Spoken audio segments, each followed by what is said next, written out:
ಮಕ್ಕಳಲ್ಲಿ ಮೂಡಿಸುವಂಥದ್ದು. ಅದು ಮೂಡಿದಾಗ ಮಾತ್ರ ಅದಕ್ಕೆ ಸಾರ್ಥಕತೆ ಮತ್ತು ಔನ್ನತ್ಯ ಎರಡೂ ದೊರಕೋದಕ್ಕೆ ಸಾಧ್ಯ ಆಗುತ್ತೆ. ದಯಮಾಡಿ ಮಕ್ಕಳೇ ಅರ್ಥ ಮಾಡ್ಕೊಳ್ಳಿ, ನಾವು ನಿಮಗೇನು ಭಗವಂತ ಶಕ್ತಿ ಕೊಟ್ಟಿದ್ದಾನೋ, ಪ್ರತಿಭೆ ಕೊಟ್ಟಿದ್ದಾನೋ, ಅದನ್ನ ಈ 3 ಜನ ಸೇರ್ಕೊಂಡು ಗುರುತಿಸುವಂತ ಪ್ರಯತ್ನ ನಡೆಯುತ್ತೆ. ಮೊದಲದಾಗಿ ನಿಮ್ಮ ಪೋಷಕರು, ನಿಮ್ಮ ಜೊತೆ ಹಗಲಿರುಳು ಜೊತೆಲಿರುವಂತಹ ನಿಮ್ಮ ಪೋಷಕರು ಅದನ್ನು ಗುರುತಿಸುವಂತ ಪ್ರಯತ್ನ ನಡೆಯುತ್ತೆ. ಎರಡನೇದು ನಿಮ್ಮನ್ನ ಪ್ರಾಣಕ್ಕಿಂತ ಹೆಚ್ಚು ಪ್ರೀತಿಸುವಂತಹ ಶಿಕ್ಷಕರು, ಜೊತೆಗೆ ನೀವು ನಿಮ್ಮಲ್ಲಿ ಅಂತರ್ಗತವಾಗಿರುವಂತಹ ಪ್ರತಿಭೆ ಏನು ಅಂತ ತಾವು ಗುರುತಿಸ್ಕೊಂಡು ಮುಂದೆ SLC ಮುಗಿದ ತಕ್ಷಣನೇ ಆ ಕ್ಷೇತ್ರವನ್ನ ಆಯ್ಕೆ ಮಾಡ್ಕೋಬೇಕು. ಮಾರ್ಕ್ಸ್ ಬಂದಿದೆ, ಇಷ್ಟು ಮಾರ್ಕ್ಸ್ ಬಂದಿದೆ ಅಂತ ಇಂಥ ಕೋರ್ಸ್ ಅಂತ ಡಿಸೈಡ್ ಆಗಬಾರ್ದು.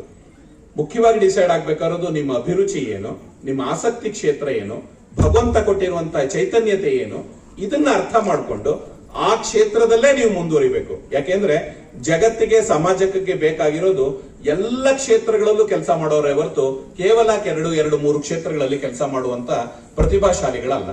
ಅದರಿಂದ ಆ ನಿಟ್ಟಿನಲ್ಲಿ SLC ನಂತರ ಬಹಳ ಮುಖ್ಯವಾದಂತಹ ಆಯ್ಕೆ ನಿಮ್ದಾಗಿರುತ್ತೆ, ಸವಾಲು ನಿಮ್ದಾಗಿರುತ್ತೆ, ಯಾವ ಕ್ಷೇತ್ರವನ್ನು ನೀವು ಆಯ್ಕೆ ಮಾಡ್ಕೋಬೇಕು ಅಂತ.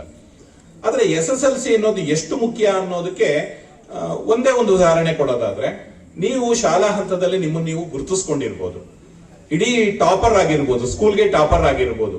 ಆದ್ರೆ 8.5 ಲಕ್ಷ ಜನ ಬರೆಯುವಂತ SLC ನಲ್ಲಿ ನೀವು ಟಾಪರ್ ಆದ್ರೆ, ನಿಮ್ಮ 2011-21ನೇ ಬ್ಯಾಚ್ ನಲ್ಲಿ ಆದ್ರಲ್ಲ ಯಾರು ಧನ್ಯಶ್ರೀ, ಅವರು ಧನ್ಯನೇ ಹೌದು. ಶಾಲೆ ಅಂತ ಪಡೆದಂತಹ ವಿದ್ಯಾರ್ಥಿಗೆ ಧನ್ಯ, ಇಂತಹ ಶಾಲೆ ಪಡೆದಂತಹ ಆ ವಿದ್ಯಾರ್ಥಿ ಧನ್ಯ. 625 ಗಳಿಸಿ ಗೌರ್ಮೆಂಟ್ ಶಾಲೆನಲ್ಲಿ ಅಷ್ಟು ಅತ್ಯಧಿಕ ಅಂಕಗಳ ಮೂಲಕ ನಾವು ಸಾಧಿಸಬಲ್ವಿ, ನಾವು ಸಾಧನೆ ಮಾಡೋಕ್ ಸಾಧ್ಯ ಇದೆ ಅಂತ ತೋರಿಸಿ ಈಗಾಗಲೇ ನಿದರ್ಶನಪೂರ್ಣವಾಗಿ ಆಗೋಗಿದ್ದಾರೆ. ಕಳೆದ ಬಾರಿನೂ ಕೂಡ ನಿಮ್ಮ SLC ಫಲಿತಾಂಶದಲ್ಲಿ 619 ಹೈಯೆಸ್ಟ್, ಅದು 2 ವಿದ್ಯಾರ್ಥಿಗಳು. ಆದ್ರೆ ಈ ವರ್ಷ SLC ಎಕ್ಸಾಮಿನೇಷನ್ ಬಹಳ ವಿಭಿನ್ನವಾಗಿ ನಡೀತಾ ಇದೆ. ಇಲ್ಲಿವರೆಗೂ ಇತಿಹಾಸದಲ್ಲಿ ಈ ತರವಾದಂತಹ ಎಕ್ಸಾಮಿನೇಷನ್ ಎಲ್ಲಿವರೆಗೂ ಬೋರ್ಡ್ ಇಂದ ನಡೆದಿರಲಿಲ್ಲ. ಬಹಳ ಸುಲಭ SLC ನಲ್ಲಿ ಇವಾಗ ಪಾಸ್ ಆಗೋದು, ಅಷ್ಟೇ ಸುಲಭ SLC ನಲ್ಲಿ 625 ಅಂಕಗಳನ್ನ ಗಳಿಸ್ಕೊಳ್ಳೋದು. ಯಾಕೆಂದ್ರೆ ಕ್ವಶನ್ ಪೇಪರ್ ಗಳಲ್ಲಿ ಮೊಟ್ಟ ಮೊದಲ ಬಾರಿಗೆ ಬ್ಲೂ ಪ್ರಿಂಟ್ ಬಿಡಲಾಗಿದೆ, ಕ್ವಶನ್ ಬ್ಯಾಂಕ್ ಗಳನ್ನ ಬಿಡಲಾಗಿದೆ, ಸರಣಿಯಾಗಿ 3 ಪೂರ್ವ ಪರೀಕ್ಷೆಗಳು ಅಥವಾ ಪ್ರಿಪರೇಟರಿ ಎಕ್ಸಾಮ್ಗಳು ಕಂಡಕ್ಟ್ ಆಗ್ತಾ ಇದೆ. ನಮ್ಮನ್ನ ನಾವು ಓರಿಗೆ ಹೆಚ್ಕೊಳ್ಳೋದಕ್ಕೆ, ನಮ್ಮನ್ನ ನಾವು ತೀಡ್ಕೊಳ್ಳೋದಕ್ಕೆ ಮತ್ತು ಕಲಿದರೆ ಇರುವಂತಹ ಕಲಿಕಾಂಶಗಳು ಅಥವಾ ಏನಾರ ತೊಂದರೆ ಇದ್ರೆ ಶಿಕ್ಷಕರಿಂದ ಮಾರ್ಗದರ್ಶನ ಪಡೆದುಕೊಳ್ಳೋದಕ್ಕೆ ಎಲ್ಲ ಸುವರ್ಣ ವೇದಿಕೆ ಈ ವರ್ಷ ನಿರ್ಮಾಣ ಆಗಿದೆ. ಅದರಿಂದ ಈ ವರ್ಷ 625ಕ್ಕೆ 625 ಬರಲಿಲ್ಲ ಅಂತಂದ್ರೆ ನಿಜವಾಗ್ಲೂ ಕೂಡ ಅದೊಂದು ದುಸ್ಸಾಹಸ ಆಗುತ್ತೆ. ದಯಮಾಡಿ ಇದರಲ್ಲಿ ಹೆಚ್ಚು ತಾವೆಲ್ಲನೂ ತೊಡಗಿಸ್ಕೋಬೇಕು. ಬಹಳ ಮುಖ್ಯವಾಗಿ ಇಷ್ಟೇ ಪ್ರಶ್ನೆ ಬೇಕಾಗಿರೋದು, ಹಾಗಾದ್ರೆ ಹೇಗೆ ಓದ್ಬೇಕು ಸರ್ ಅಂತ. ವರ್ಷವೆಲ್ಲ ಓದೋದು ಬಹಳ ಮುಖ್ಯವಾಗಿ ಜ್ಞಾನಾರ್ಜನೆಗೋಸ್ಕರ. ಆದ್ರೆ ಕೊನೆ 2 ತಿಂಗಳು ನಾವು ಓದ್ತಾ ಇರೋದು ಬಹಳ ಮುಖ್ಯವಾಗಿ ಪರೀಕ್ಷೆಯನ್ನ ಹೇಗೆ ಎದುರಿಸಬೇಕು, ಹೇಗೆ ಅದನ್ನ ಅಟೆಂಡ್ ಮಾಡಬೇಕು, ಹೇಗೆ ಅದನ್ನ ನೋಡ್ಬೇಕು ಅಂತ. ಬಹಳ ನೋಡ್ಬೇಕಾಗಿರೋದು ಉದ್ದೇಶ ಇಷ್ಟೇ, ಒಂದು ಹಬ್ಬವಾಗಿ ಆಚರಣೆ ಮಾಡಬೇಕು, ಉತ್ಸವವಾಗಿ ಆಚರಣೆ ಮಾಡಬೇಕು. ಯಾವಾಗ ಸಾಧ್ಯ ಇದು? ಯಾವಾಗ ವಿದ್ಯಾರ್ಥಿ ಪರೀಕ್ಷೆಗಿಂತ ಮುಂಚಿತವಾಗಿ 2 ತಿಂಗಳು ಯೋಜನೆ ಮಾಡ್ತಾನೋ, ಪ್ಲಾನ್ ಮಾಡ್ತಾನೋ, ಒಂದ್ ಸ್ವಲ್ಪ ಟೆನ್ಷನ್ ಮಾಡ್ಕೋತಾನೋ, ಒಂಚೂರು ಪ್ರೆಷರ್ ತಗೋತಾನೋ, ಅವನು ಎಕ್ಸಾಮಿನೇಷನ್ ಅಲ್ಲಿ ಪ್ರೆಷರ್ ಇಲ್ದರೆ ಎಕ್ಸಾಮ್ ಬರೀತಾನೆ. ಯಾರು ಈ 2 ತಿಂಗಳು ಸರಿಯಾಗಿ ಯೋಜನೆ ಮಾಡ್ಕೊಳಲ್ವೋ, ಪ್ಲಾನ್ ಮಾಡ್ಕೊಳಲ್ವೋ ಮತ್ತು ಒಂದ್ ಸ್ವಲ್ಪ ಟೆನ್ಷನ್ ಇಲ್ದರೆ ಅಡ್ಡಾಡ್ತಿರ್ತಾರೋ, ಅವ್ರ ಎಕ್ಸಾಮ್ ಎಕ್ಸಾಮ್ ಬರೀಬೇಕಾದ್ರೆ 100% ಟೆನ್ಷನ್ ಮಾಡ್ಕೋತಾರೆ. ಎಕ್ಸಾಮ್ ಅಲ್ಲಿ ಯಾರು ಎಷ್ಟು ಟೆನ್ಷನ್ ಮಾಡ್ಕೋತಾರೋ ಅಷ್ಟು ಮಾರ್ಕ್ಸ್ ಕಡಿಮೆ ಆಗುತ್ತೆ. ಎಷ್ಟು ಲವಲವಿಕೆಯಿಂದ ಬರೀತಿರೋ ಅಷ್ಟು ಮಾರ್ಕ್ಸ್ ಜಾಸ್ತಿ ಆಗುತ್ತೆ. ಅದರಿಂದ ನೀವೀಗ ಮಾಡ್ಕೋಬೇಕಾರೋದು ಈ 2 ತಿಂಗಳನ್ನ ಹೇಗೆ ರೂಪಿಸ್ಕೋಬೇಕು, ಹೆಂಗೆ ಯೋಜನೆ ಮಾಡ್ಕೋಬೇಕು. ಇಲ್ಲಿವರೆಗೂ ನೀವು ಪ್ರಿಪೇರ್ ಆಗಿದ್ದು ಬರೀ ಜ್ಞಾನಾರ್ಜನೆಗೋಸ್ಕರ, ವಿಷಯವನ್ನ ಆಳವಾಗಿ ತಿಳ್ಕೊಳ್ಳೋದಕ್ಕೋಸ್ಕರ. ಆದ್ರೆ ಈಗ ನೀವು ಪ್ರಿಪೇರ್ ಆಗ್ತಾ ಇರುವಂತದ್ದು 625 ಅಂಕಗಳನ್ನು ಗಳಿಸ್ಕೊಳ್ಳೋದು ಹೇಗೆ, ಟೈಮ್ ಮ್ಯಾನೇಜ್ಮೆಂಟ್ ಹೇಗೆ ಮಾಡ್ಕೋಬೇಕು. ಎಸ್ಪೆಷಲಿ ನಿಮ್ ಪೇಪರ್ ಇರೋದು 3.25 ಗಂಟೆ, ಅದರಲ್ಲಿ 1/4 ಗಂಟೆ ಕ್ವಶನ್ ಪೇಪರ್ ಗಳನ್ನು ಓದೋದಕ್ಕೋಸ್ಕರನೇ ವಿಶೇಷವಾಗಿ ಅವಕಾಶವನ್ನು ಕಲ್ಪಿಸ್ಕೊಟ್ಟಿದ್ದಾರೆ. ಬರೆಯಕ್ಕಿರೋದು ಇನ್ನು 3 ಗಂಟೆ. ಆದ್ರೆ ಬರಿತಾ ಇರೋದು ನೀವು 80 ಮಾರ್ಕ್ಸ್ ಆಗಿದ್ರು ಕೂಡ ಕನ್ನಡವನ್ನು ಹೊರತುಪಡಿಸಿ ಮಿಕ್ಕಿದ ಎಲ್ಲನೂ ಬರಿತಾ ಇರೋದು 100 ಮಾರ್ಕ್ಸ್ಗೆ. 20 ಮಾರ್ಕ್ಸ್ಗೆ ಆಪ್ಷನಲ್ ಕ್ವಶನ್ಸ್ ಇದೆ. ಆದ್ರೆ ಬರೆಯೋಕಿರೋದು ಅವಕಾಶ 3 ಗಂಟೆ. ಅದರಿಂದ ನೀವು ಹೇಗೆ ಪ್ಲಾನ್ ಮಾಡಬಹುದು? ಸಾಮಾನ್ಯಕ್ಕೆ ಸೈನ್ಸ್, ಮ್ಯಾಥ್ಸ್, ಸೋಷಿಯಲ್ ಇವೆಲ್ಲನೂ ಕೂಡ ಒಂದೇ ಪ್ಯಾಟರ್ನ್ ಇದೆ. 1 ಮಾರ್ಕ್ಸ್ ಇಂದ MCQ 8 ಇದೆ, 1 ಮಾರ್ಕ್ಸ್ ಇಂದ 8 ಮಾರ್ಕ್ಸ್ ಇದೆ, 8 ಕ್ವಶನ್ ಇದೆ, 2 ಮಾರ್ಕ್ಸ್ ಇಂದ 8 ಕ್ವಶನ್ ಇದೆ, 3 ಮಾರ್ಕ್ಸ್ ಇಂದ 9, 4 ಮಾರ್ಕ್ಸ್ ಇಂದ 4, 5 ಮಾರ್ಕ್ಸ್ ಇಂದ 1. ಒಂದು ಅರೇಂಜ್ ಮಾಡ್ಕೊಡೋದಾದ್ರೆ ಟೂ ಮಿನಿಟ್ಸ್ ತೆಗೆದುಕೊಂಡ್ರೆ ಒಂದೊಂದು ಕ್ವಶನ್ MCQ ಅಟೆಂಡ್ ಮಾಡೋದಕ್ಕೆ ಮತ್ತೆ 1 ಮಾರ್ಕ್ಸಿನ ಕ್ವಶನ್ ಅಟೆಂಡ್ ಮಾಡೋದಕ್ಕೆ ಅಂದ್ರೆ 8 × 16 16 × 2 32 ನಿಮಿಷ. ಅರ್ಧ ಗಂಟೆನಲ್ಲಿ MCQ ಮತ್ತು 1 ಮಾರ್ಕ್ಸ್ ಅನ್ನು ಮುಗಿಸ್ಕೋಬೇಕು. 2 ಮಾರ್ಕ್ಸ್ ಕ್ವಶನ್ ಅಟೆಂಡ್ ಮಾಡೋದಕ್ಕೆ 8 ಕ್ವಶನ್ ಇದೆ, ಸುಮಾರು 4 ನಿಮಿಷ ತೆಗೆದುಕೋತೀವಿ ಅಂದ್ರೆ ಇನ್ನರ್ಧ ಗಂಟೆ ನಿಮಿಷದಲ್ಲಿ ನಮ್ಗೆ 2 ಮಾರ್ಕ್ಸಿನ ಎಲ್ಲಾ ಸುಲಭವಾದ ಪ್ರಶ್ನೆಗಳಿರುತ್ತೆ. 2 ಮಾರ್ಕ್ಸಿನ ಕ್ವಶನ್ಸ್ ಅದನ್ನ ಅಟೆಂಡ್ ಮಾಡ್ಬೇಕು. 3 ಮಾರ್ಕ್ಸಿನ ಕ್ವಶನ್ ಅಟೆಂಡ್ ಮಾಡಕ್ಕೆ 6 ನಿಮಿಷ ತಗೋತೀರಿ ಅಂತಂದ್ರೆ ಒಂದು 40 ನಿಮಿಷದಲ್ಲಿ ಆ ಕೆಲಸ ಮುಗಿಬೇಕು. 4 ಮಾರ್ಕ್ಸ್ ಇಂದು ಒಂದು 8 ನಿಮಿಷ ತೆಗೆದುಕೋತೀರಿ ಅಂದ್ರೆ ಅರ್ಧ ಗಂಟೆಯಲ್ಲಿ 4 ಕ್ವಶನ್ ಮುಗಿಬೇಕು. ಕೊನೆಯದಾಗಿ 5 ಮಾರ್ಕ್ಸಿನ ಒಂದು ಕ್ವಶನ್ ಅಟೆಂಡ್ ಮಾಡೋದಕ್ಕೆ 10 ರಿಂದ 12 ನಿಮಿಷ ತೆಗೆದುಕೊಳ್ಳಿ. ಯಾಕೆಂದ್ರೆ ಅದು ಸರ್ಫೇಸ್ ಏರಿಯಾ ಅಂಡ್ ವ್ಯಾಲ್ಯೂ ಮೇಲೆ ಬರೋದ್ರಿಂದ ಸ್ವಲ್ಪ ಕ್ಯಾಲ್ಕುಲೇಷನ್ ಜಾಸ್ತಿ ಇರೋದ್ರಿಂದ 12 ನಿಮಿಷ ತೆಗೆದುಕೊಳ್ಳಿ. ನಿಮ್ ಪೇಪರ್ 2.5 ಗಂಟೆ ಮುಗಿಸ್ಬೇಕು. ಯಾರ್ಯಾರು 625ಕ್ಕೆ 620 ತೆಗೆಯುವಂತ ಬಹಳ ಒಳ್ಳೆ ವಿದ್ಯಾರ್ಥಿಗಳಿದ್ದೀರಿ, ಪುಣ್ಯ ಮಾಡಿದಿರಿ ಈ ಶಾಲೆಗೆ ಸೇರೋದಕ್ಕೆ. ಇಂತಹ ಪ್ರತಿಯೊಂದು ಮನೆಗೆ ಹೋಗಿ 600ಕ್ಕಿಂತ ಹೆಚ್ಚು ತೆಗೆಯುವಂತ ಅಂಕಗಳನ್ನ ಗೌರವಿಸುವಂತ ಶಾಸಕರಿದ್ದಾರೆ ಅಂತಂದ್ರೆ ಅದಕ್ಕಿಂತ ಪುಣ್ಯ ಆ ಭೂಮಿಗೆ ಇನ್ನೇನಿರಕ್ ಸಾಧ್ಯನೇ ಇಲ್ಲ. ಯಾಕೆಂದ್ರೆ ಮನೆ ಬಾಗ್ಲಿಗೆ ನಾವೆಲ್ಲನೂ ಕೂಡ ಶಾಸಕರು ನೋಡೋದಕ್ಕೆ ನಮ್ ಕಾರ್ಯಗಳನ್ನಾಗೋದಕ್ಕೆ ಅವ್ರ ಹತ್ರ ಹೋಗ್ತೀವಿ. ಆದ್ರೆ ಅವರು ವಿದ್ಯಾರ್ಥಿಗಳ ಬಗ್ಗೆ ಎಷ್ಟು ಪ್ರೀತಿ ಇರ್ಬೋದು, ಅವರ ಪ್ರತಿಭೆಯನ್ನು ಗೌರವಿಸುವಂತ ಎಷ್ಟು ಉತ್ಸುಕತೆ ಇರ್ಬೋದು, ಶಿಕ್ಷಣದ ಬಗ್ಗೆ ಎಷ್ಟು ಪ್ರೀತಿ ಇರ್ಬೋದು ಅಂತಂದ್ರೆ ಅವರೇ ಶಾಸಕರು 600ಕ್ಕಿಂತ ಹೆಚ್ಚು ತೆಗೆಯುವಂತ ಮನೆ ಬಾಕ್ಲಿಗೆ ಹೋಗಿ ವಿದ್ಯಾರ್ಥಿಗಳನ್ನ ಗೌರವಿಸ್ತಾರೆ, ಸತ್ಕರಿಸ್ತಾರೆ ಅಂತಂದ್ರೆ ಸರ್ ಅದು ನಿಮ್ ಸಂಸ್ಕಾರ ಸರ್, ಭಗವಂತ ನಿಮ್ಗೆ ಹೆಚ್ಚು ಶಕ್ತಿಯನ್ನು ನೀಡ್ಲಿ ಸರ್, ಹೆಚ್ಚು ಶ್ರೇಯೋಭಿವೃದ್ಧಿಯನ್ನು ನೀಡ್ಲಿ ಸರ್. ಇಂಥ ಶಾಲೆಯಲ್ಲಿ ಕೆಲಸ ಮಾಡ್ತಿರುವಂತಹ ಎಲ್ಲ ಶಿಕ್ಷಕರ ವೃಂದದ ಪರಿಚಯ ನನಗಿದೆ. ಆಲ್ಮೋಸ್ಟ್ ಇಲ್ಲಿರೋರೆಲ್ಲರೂ ನನ್ನ ಆತ್ಮೀಯ ಸ್ನೇಹಿತರಾಗಿದ್ದಾರೆ ಪ್ರಾಂಶುಪಾಲರಾದಿಯಾಗಿ. ಸೊ ಇವರೆಲ್ಲರೂ ಕೂಡ ಶಿಕ್ಷಣಕ್ಕೋಸ್ಕರ ಅಥವಾ ಶಿಕ್ಷಣ ವೃತ್ತಿಯನ್ನ ಎಷ್ಟು ಪ್ರೀತಿಸ್ತಾರೆ, ಮಕ್ಕಳನ್ನ ಎಷ್ಟು ಇಷ್ಟಪಡ್ತಾರೆ ಅಂತಂದ್ರೆ ಅದಕ್ಕೆ ಸಾಕ್ಷೀಭೂತವಾಗಿ ಪ್ರತಿ ವರ್ಷ ಬರ್ತಾ ಇರುವಂತ ರಿಸಲ್ಟೇ ಸಾಕ್ಷಿ. ಈ ವರ್ಷ ಅದರ ಘನತೆಯನ್ನ ಗೌರವವನ್ನ ಇಮ್ಮಡಿಗೊಳಿಸ್ಬೇಕು. ನೀವು 625ಕ್ಕೆ 625 ಕನಿಷ್ಠ 10 ವಿದ್ಯಾರ್ಥಿಗಳಾರು ತೆಗಿಬೇಕು. ಆ ಸಂಕಲ್ಪದೊಂದಿಗೆ ಇವತ್ತನ್ನ ನೀವು KPS ಕಲರವ ಅಂತ ಅನ್ನೋದಕ್ಕಿಂತ ಇದನ್ನೊಂದು ಸಣ್ಣ ವಿದ್ಯಾರ್ಥಿಗಳ ದೃಷ್ಟಿಯಿಂದ ಬದಲಾಯಿಸಿಕೊಳ್ಳಿ. KPS ಸಂಕಲ್ಪ ದಿನ ಇವತ್ತು, KPS ಸಂಕಲ್ಪ ದಿನ ಇವತ್ತು. ಇನ್ನು ಉಳಿದಿರುವಂತ 2 ತಿಂಗಳು ಯಾವ ಮಟ್ಟಕ್ಕೆ ನೀವು ಓದ್ತೀರಿ ಅಂತಂದ್ರೆ ಈ ಅದ್ಭುತ ಸಾಧನೆ ನಿಮ್ಮಿಂದ ಆಗುತ್ತೆ. ಇಡೀ ರಾಜ್ಯ KPS ಶಾಲೆಯ ಕಡೆಗೆ, ವಿದ್ಯಾರ್ಥಿಗಳ ಕಡೆಗೆ ಎಷ್ಟು ಸೌಭಾಗ್ಯ ಲೆಕ್ಕ ಹಾಕೊಳ್ಳಿ. ನೀವು ಅಡ್ಮಿಷನ್ಗೆ ಯಾವುದೇ ಶಾಲೆಗೆ ಹೋಗೋ ಅವಶ್ಯಕತೆ ಇಲ್ಲ. ಎಲ್ಲ ಶಾಲೆಯ ಎಲ್ಲಾ ಪ್ರಾಂಶುಪಾಲರು ನಿಮ್ಮ ಮನೆ ಬಾಗ್ಲಿಗೆ ಬರ್ತಾರೆ, ನಮ್ಮ ಶಾಲೆಯಲ್ಲಿ ನಮ್ಮ ಕಾಲೇಜಲ್ಲಿ ನೀವು ಅಡ್ಮಿಷನ್ ತಗೊಳ್ಳಿ ಅಂತ. ಅದು ಉಚಿತವಾಗಿ ಎಲ್ಲಾ ಪೇಪರ್ನವರು ಎಲ್ಲಾ ಮಾಧ್ಯಮದವರು ನಿಮ್ಮ ಮನೆ ಬಾಗ್ಲಿಗೆ ಬಂದು ಎಂತಹ ಪ್ರತಿಭೆಯಪ್ಪ, ಯಾರು ಕಂಡು ಕೇಳಿಲ್ದರೆ ಇರುವಂತಹ ಹೆಸರು ನಿಮ್ಮ ಬೀದಿನಲ್ಲಿ ಮಾತ್ರ ಗೊತ್ತಿದ್ದಂತ, ನಿಮ್ ಶಾಲೆಗೆ ಮಾತ್ರ ಸೀಮಿತವಾದಂತ ವ್ಯಕ್ತಿ ಇಡೀ ರಾಜ್ಯದಲ್ಲಿ ನಿಮ್ಮನ್ನ ಪ್ರತಿಯೊಬ್ಬರು ಗುರುತಿಸೋಕ್ ಸ್ಟಾರ್ಟ್ ಮಾಡ್ತಾರೆ, ಗೌರವಿಸೋಕ್ ಸ್ಟಾರ್ಟ್ ಮಾಡ್ತಾರೆ. ಅಂತ ಅವಕಾಶ ಸಿಗೋದು ವರ್ಷಕ್ಕೊಂದೇ ಸಲಿನೇ. ಈ ವರ್ಷ ಮತ್ತೆ ಸಿಕ್ಕಬೇಕು ಅಂದ್ರೆ 10ನೇ ತರಗತಿ ವಿದ್ಯಾರ್ಥಿಗಳಿಗೆ ಮುಂದಿನ ಸಲ ಸಿಗೋದಿಲ್ಲ. ಇದು ಕೊನೆಯ ಅವಕಾಶ. ಸಿಕ್ಕಿರೋ ಅವಕಾಶವನ್ನ ಸದ್ವಿನಿಯೋಗ ಪಡಿಸ್ಕೊಳ್ಳಿ. ಅತ್ಯುತ್ತಮವಾದ ಅಂಕಗಳೊಂದಿಗೆ ನೀವು ಕೀರ್ತಿಪರಾಯರಾಗಿರಿ ಅಂತ ಹೇಳೋದಕ್ಕೆ ಇಷ್ಟಪಡ್ತೀವಿ. ಯಾಕೆ ಓದಬೇಕು ಅಂತ ಮತ್ತೆ ಹೇಳಿದೆ, 2 ಕಾರಣಕ್ಕೋಸ್ಕರ ಓದೋದು. ನಾವು ಮನುಷ್ಯರಾಗೋದಕ್ಕೋಸ್ಕರ, ಮನುಷ್ಯತ್ವವನ್ನು ಗಳಿಸ್ಕೊಳ್ಳೋದಕ್ಕೋಸ್ಕರ. ಮಕ್ಕಳನ್ನ ಅರ್ಥ ಮಾಡ್ಕೊಳ್ಳೋದು ಅಷ್ಟು ಸುಲಭವಾದ ಕೆಲಸ ಅಲ್ಲ. ಅವರ ಮನಸ್ಸು ಬಹಳ ಬಿಳಿಯ ಆಳೆ ಇದ್ದಂತೆ, ಕನ್ನಡಿ ತರ. ಅದಕ್ಕೆ DVG ಅವರ ಒಂದು ಕವನವೇ ಸಾಕ್ಷಿ. ಕುದಿ ಹೆಚ್ಚೆ ವೆಗಟಹುದು, ಕುದಿ ಹೆಚ್ಚೆ ವೆಗಟಹುದು, ಕಡಿಮೆ ಇರೆ ಹಸಿನಾತ. ಕುದಿ ಹೆಚ್ಚೆ ವೆಗಟಹುದು, ಕಡಿಮೆ ಇರೆ ಹಸಿನಾತ. ಕದಲಲು ಒಡೆಯುವುದು ಹಾಲು, ಕದಲಲು ಒಡೆಯುವುದು ಹಾಲು. ಸೂಕ್ಷ್ಮವದರ ಹದ, ಅದರ ಓಳ್ ಮನದ ಹದ. ಬಹು ಎಚ್ಚರಿಕೆಯಿಂದ ನೋಡು, ಸ್ವ ಹದದಿಂದ ಕೀರ್ತಿಪ್ರಾಯರಾಗ್ತೀರಿ. ಅದು ಶ್ರೇಯಸ್ಸು ಅನ್ನುವಂತ ಮಂಕುತಿಮ್ಮನ ವಾಕ್ಯ ಇದೆಯಲ್ಲ, ಅದನ್ನು ಲೈಫಲ್ಲಿ ಮರೆಯಬಾರದು. ನೀವು ನಿಮ್ಮ ಮನಸ್ಸು ಎಷ್ಟು ಸೂಕ್ಷ್ಮವಾಗಿರುತ್ತೆ ಅಂದ್ರೆ ಅದರಲ್ಲಿ ಏನು ಬೇಕಾದ್ರೂ ಪರಿವರ್ತನೆ ಮಾಡೋಕ್ ಸಾಧ್ಯತೆ ಇದೆ. ಅದರಲ್ಲಿ ಒಬ್ಬ ಶ್ರೇಷ್ಠ ವ್ಯಕ್ತಿನೂ ನಿರ್ಮಾಣ ಆಗ್ತಾನೆ, ಒಬ್ಬ ಶ್ರೇಷ್ಠ ಅಥವಾ ಕೆಟ್ಟದಾದ ರೂಪದಲ್ಲಿ ನೆಗೆಟಿವ್ ಫಾರ್ಮೇಶನ್ ಕೂಡ ಆಗಕ್ ಸಾಧ್ಯತೆ ಇರುತ್ತೆ. ಸೊ ಅದಕ್ಕೋಸ್ಕರ DVG ಅವರು ಇನ್ನೊಂದ್ ಕಡೆ ಸಂಸ್ಕೃತಿ ಅನ್ನುವಂತ ಪುಸ್ತಕದಲ್ಲಿ ಬರೀತಾರೆ. ಅದು ವಿಕೃತಿ, ಪ್ರಕೃತಿ ಮತ್ತೆ ಸಂಸ್ಕೃತಿ ಅಂತ. ಸಾಧಾರಣವಾಗಿ ಸಮಾಜದಲ್ಲಿ ಅಥವಾ ನಿಸರ್ಗದಲ್ಲಿ ಸಿಗೋದು, ಸಾಧಾರಣವಾಗಿ ಸಿಗೋದೇ ಸಂಸ್ಕೃತಿ. ಅದನ್ನ ಮನುಷ್ಯ ಶಿಕ್ಷಣ ಅನ್ನುವಂತಹ ಯಾತ್ರೆನಲ್ಲಿ ತೊಡಗಿಸ್ಕೊಂಡು ಔನ್ನತ್ಯದೆಡೆಗೆ ಕರ್ಕೊಂಡು ಹೋಗುವಂತ ಭಾವ ಏಕ್ಯತೆಯನ್ನು ಗಳಿಸ್ಕೊಂಡಾಗ ಅದೇ ಸಾಧಾರಣವಾದ ವಿಷಯ ಅದು ಸಂಸ್ಕೃತಿಯಾಗಿ ಬದಲಾವಣೆ ಆಗುತ್ತೆ.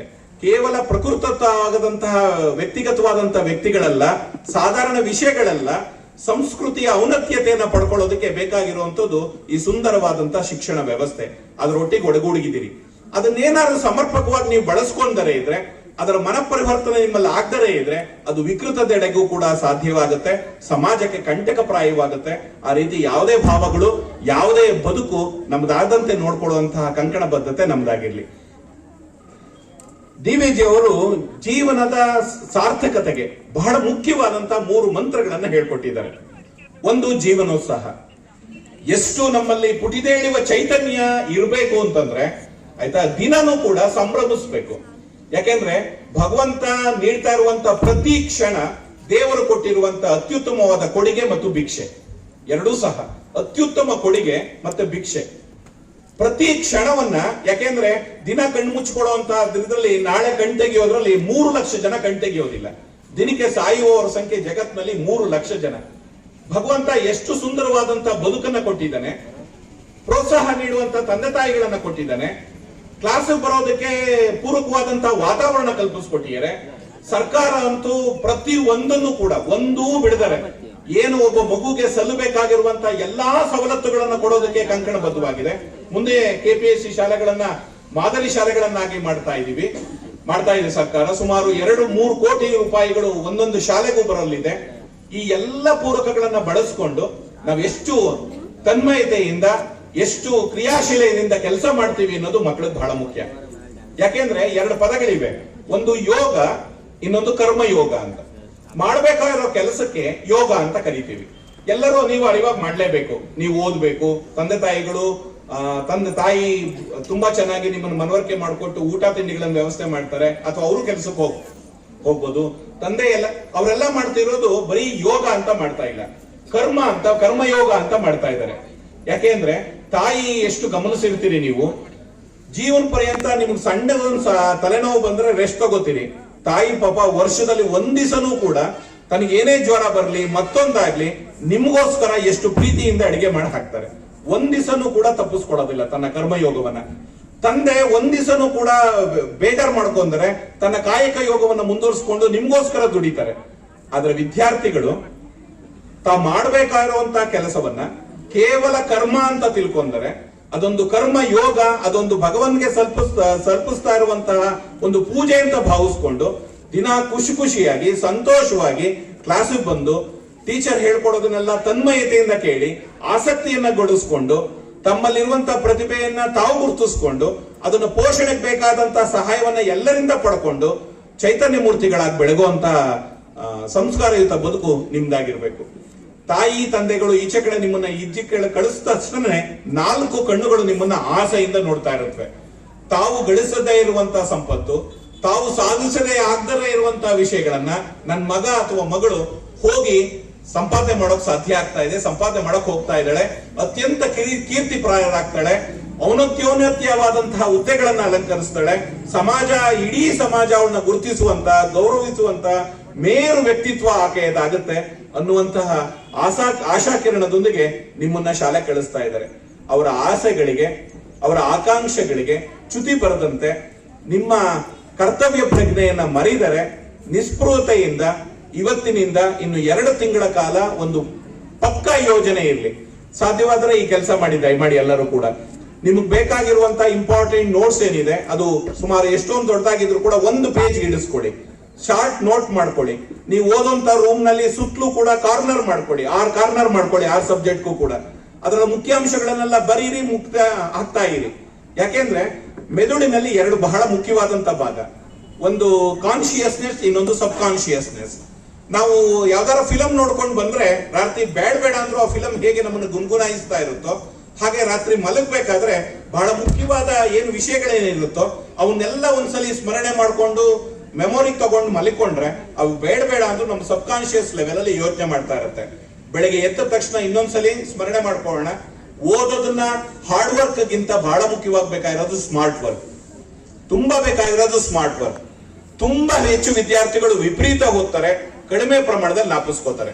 ಆದ್ರೆ ಬಹಳ ಮುಖ್ಯ ಬೇಕಾಗಿರೋದು ಕಡಿಮೆ ಓದಿ ಹೆಚ್ಚು ಜ್ಞಾಪಿಸ್ಕೋಬೇಕು. ಯಾಕೆಂದ್ರೆ ರಿಟೈನ್ ಆಗೋದು ತುಂಬಾ ಈಸಿ, ವಾಪಸ್ ಗಳಿಸ್ಕೊಳ್ಳೋದೇ ತುಂಬಾ ಕಷ್ಟವಾದ ಕೆಲಸ. ಈ ರಿಟೆನ್ಷನ್ ಮತ್ತು ರಿಎಮಿಟೇಷನ್ ಆಗ್ಬೇಕು ಅಂತಂದ್ರೆ ಹೆಚ್ಚು ಹೆಚ್ಚು ಪುನರಾವರ್ತನೆ ಆಗ್ಬೇಕು, ಹೆಚ್ಚು ಹೆಚ್ಚು ಜ್ಞಾಪಿಸ್ಕೋತಾ ಇರಬೇಕು. ಅದರಿಂದ ಕಾರ್ನರ್ಗಳು ಮಾಡ್ಕೊಳ್ಳಿ ಓದೋ ರೂಮ್ ಅಲ್ಲಿ. 6 ಸಬ್ಜೆಕ್ಟ್ಗಳಿಗೂ ಬೇಕಾಗಿರುವಂತ ಇಂಪಾರ್ಟೆಂಟ್ ಕಾನ್ಸೆಪ್ಟ್ಸ್, ಇಂಪಾರ್ಟೆಂಟ್ ಫಾರ್ಮುಲಾಗಳು, ಇಂಪಾರ್ಟೆಂಟ್ ಎಲ್ಲನೂ ಕೂಡ ಬರೆದು ಹಾಕ್ತಾ ಇರಿ. ರಾತ್ರಿ ಮಲಗಬೇಕಾದ್ರೆ ಒಂದ್ಸಲಿ, ಬೆಳಗ್ಗೆ ಎದ್ದಾಗ ಒಂದ್ಸಲಿ ನೋಡ್ತಾ ಇರಿ. ಇದು ನಿಮ್ಮ ಬರವಣಿಗೆಗೆ ತುಂಬಾ ಹೆಲ್ಪ್ ಆಗುತ್ತೆ.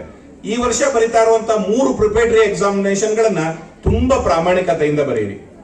ಮೊದಲನೇದಾಗಿ ತುಂಬಾ ಬಹಳ ಮುಖ್ಯವಾಗಿರೋದು, ನಮ್ಮ ಗುರಿ ಎಷ್ಟು ಮುಖ್ಯನೋ ಅದನ್ನ ಕ್ರಮಿಸೋದಕ್ಕೆ ಬೇಕಾಗಿರುವಂತಹ ಸದ್ಭಾವ, ಗುರಿ, ದಾರಿ ಕೂಡ ಅಷ್ಟೇ ಮುಖ್ಯ. ಮಾರ್ಕ್ಸ್ ಬರೋದು ಎಷ್ಟು ಮುಖ್ಯನೋ ಮಾರ್ಕ್ಸ್ ತೆಗೆದುಕೊಳ್ಳಕ್ ನಾವು ಅನುಸರಿಸ್ತಿರುವಂತಹ ಮಾರ್ಗ ಅದಕ್ಕಿಂತ ದೊಡ್ಡದು. ಅದರಿಂದ ಎಲ್ಲರೂ ಪ್ರಾಮಾಣಿಕತೆಯಿಂದ ಎಕ್ಸಾಮಿನೇಷನ್ ಬರೀರಿ. ಅದೊಂದು ಡಯಾಗ್ನಾಸ್ಟಿಕ್ ಟೆಸ್ಟ್ ಅಷ್ಟೇ. ಫಸ್ಟ್ನೇ ಪ್ರಿಪೇಟರಿ ಈಗ ನಾಳೆ ಸೋಮವಾರದಿಂದ ನಡೀತಾ ಇದೆ.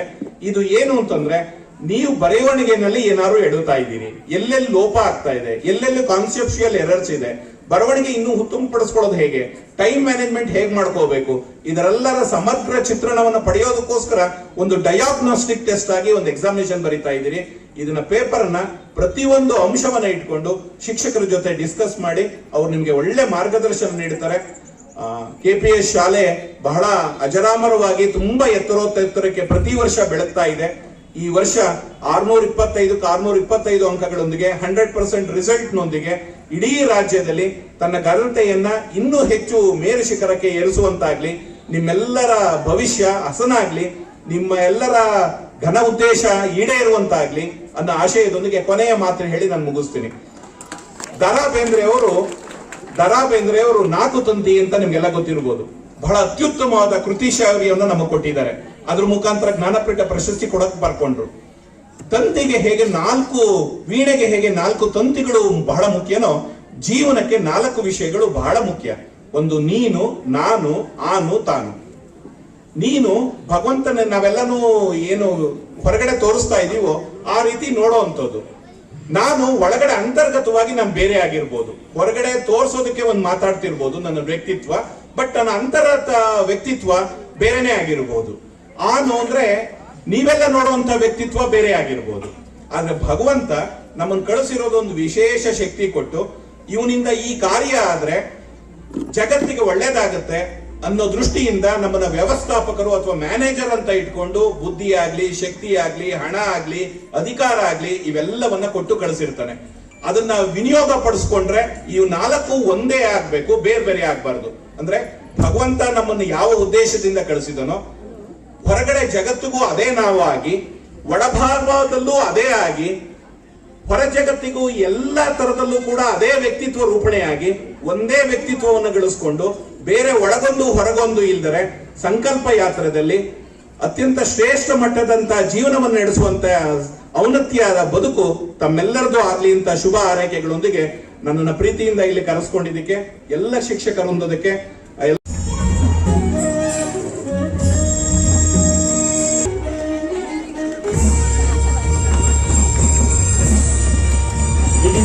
ನಿಜವಾಗಿಯೂ ತುಂಬಾ ಅದ್ಭುತವಾದಂತಹ ಪ್ರೇರಣಾ ನುಡಿಗಳನ್ನ ನಮ್ಮೆಲ್ಲ ಮಕ್ಕಳಿಗೆ ತಿಳಿಸ್ಕೊಟ್ಟಿದ್ದಾರೆ CVL ಮೂರ್ತಿ ಸರ್ ಅವರು.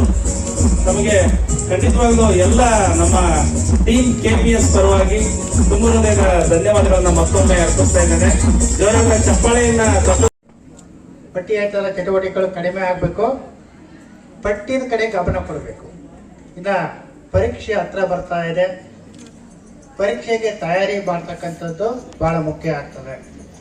ಇದುವರೆಗೂ ವಿವಿಧ ಚಟುವಟಿಕೆಗಳು, ಪಠ್ಯದ ಜೊತೆಗೆ ಪಠ್ಯೇತರ ಚಟುವಟಿಕೆಗಳು ಸಾಕಷ್ಟು ಕಾರ್ಯಕ್ರಮಗಳಲ್ಲಿ ನಾವು ಭಾಗಿಯಾಗಿದ್ರಿ.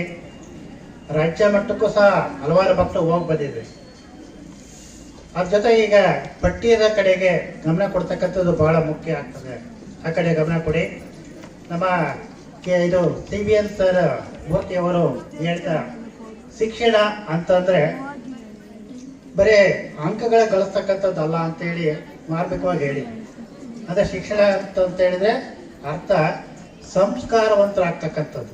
ನಾನು ಸಹ ಹಲವಾರು ಬಾರಿ ಮಕ್ಕಳಿಗೆ ಅಥವಾ ಪೋಷಕರಿಗೆ ಹೇಳ್ತಾ ಇರ್ತೀನಿ, ಶಿಕ್ಷಣ ಅಂತಂದ್ರೆ ಬರೀ ರ್ಯಾಂಕ್ ಬರ್ತಕ್ಕಂಥದ್ದು ಅಥವಾ ಡಿಸ್ಟಿಂಕ್ಷನ್ ಬರ್ತಕ್ಕಂಥದ್ದು ಅದು ಅಲ್ಲ, ವಿದ್ಯಾರ್ಥಿಗಳಲ್ಲಿ ಬದಲಾವಣೆ ಆಗ್ತಕ್ಕಂಥದ್ದು. ಈಗ ಇರ್ತಕ್ಕಂಥ ಸ್ಥಿತಿ ಏನಿದೆ ಅದು ಬದಲಾವಣೆ ಆದರೆ ಅದೇ ಶಿಕ್ಷಣ ಆಗ್ತದೆ. ಅಂಕಗಳು ಒಂದು ಕಡೆ, ಅಂಕಗಳೇ ನಮ್ಮ ಜೀವನವನ್ನು ನಿರ್ಧಾರ ಮಾಡೋದಿಲ್ಲ. ಅದ್ರ ಜೊತೆಗೆ ಸಂಸ್ಕಾರವಂತರಾಗ್ತಕ್ಕಂಥದ್ದು ಬಹಳ ಮುಖ್ಯ ಆಗ್ತದೆ. ಸಂಸ್ಕಾರವಂತ ಪ್ರಜೆಯಾಗಿ ಈ ಸಮಾಜದಲ್ಲಿ ನಾವು ಬದುಕ್ತಕ್ಕಂಥದ್ದು ಬಹಳ ಮುಖ್ಯ ಆಗ್ತದೆ. ಆ ಒಂದು ನಿಟ್ಟಿನಲ್ಲಿ ನಮ್ಮ ಬದಲಾವಣೆ ಪರ್ವ ಇದೆ, ಹೌದಲ್ವರ? ಅವರು ಮಾರ್ಮಿಕವಾಗಿ ವಿಚಾರ ಹೇಳಿದ್ರು. ಹಾಗೇನೆ ಸಾಕಷ್ಟು ವಿಚಾರಗಳನ್ನ ನಿಮಗೆ ಹೇಳಿದರೆ ಅದು ಅರ್ಥ ಮಾಡ್ಕೊಳ್ಳಿ. ಮಕ್ಕಳು ಅರ್ಥ ಮಾಡ್ಕೊಂಡು ತಮ್ಮ ಪ್ರಗತಿಯ ಜೀವನದ ಮುಂದಿನ ಹಾದಿಗಳನ್ನ ಆಯ್ಕೆ ಮಾಡ್ಕೊಳ್ಳೋದಕ್ಕೆ ಅನುಕೂಲ ಆಗ್ತದೆ. ಆ ನಿಟ್ಟಿನಲ್ಲಿ ಪ್ರಯತ್ನ ಮಾಡಬೇಕು. ಹಾಗೇನೆ ಅವರು ಅಧ್ಯಯನ ಬಗ್ಗೆನೂ ಸಾಕಷ್ಟು ಹೇಳಿದ್ರು. ಮಕ್ಕಳು ಯಾವ ರೀತಿ ಅಧ್ಯಯನ ಮಾಡಬೇಕು ಅಂತ ಹೇಳಿ, ಹೌದಲ್ಲ? ಅಧ್ಯಯನ, ಅಧ್ಯಾಪನ, ಮನನ, ಮಂಥನ.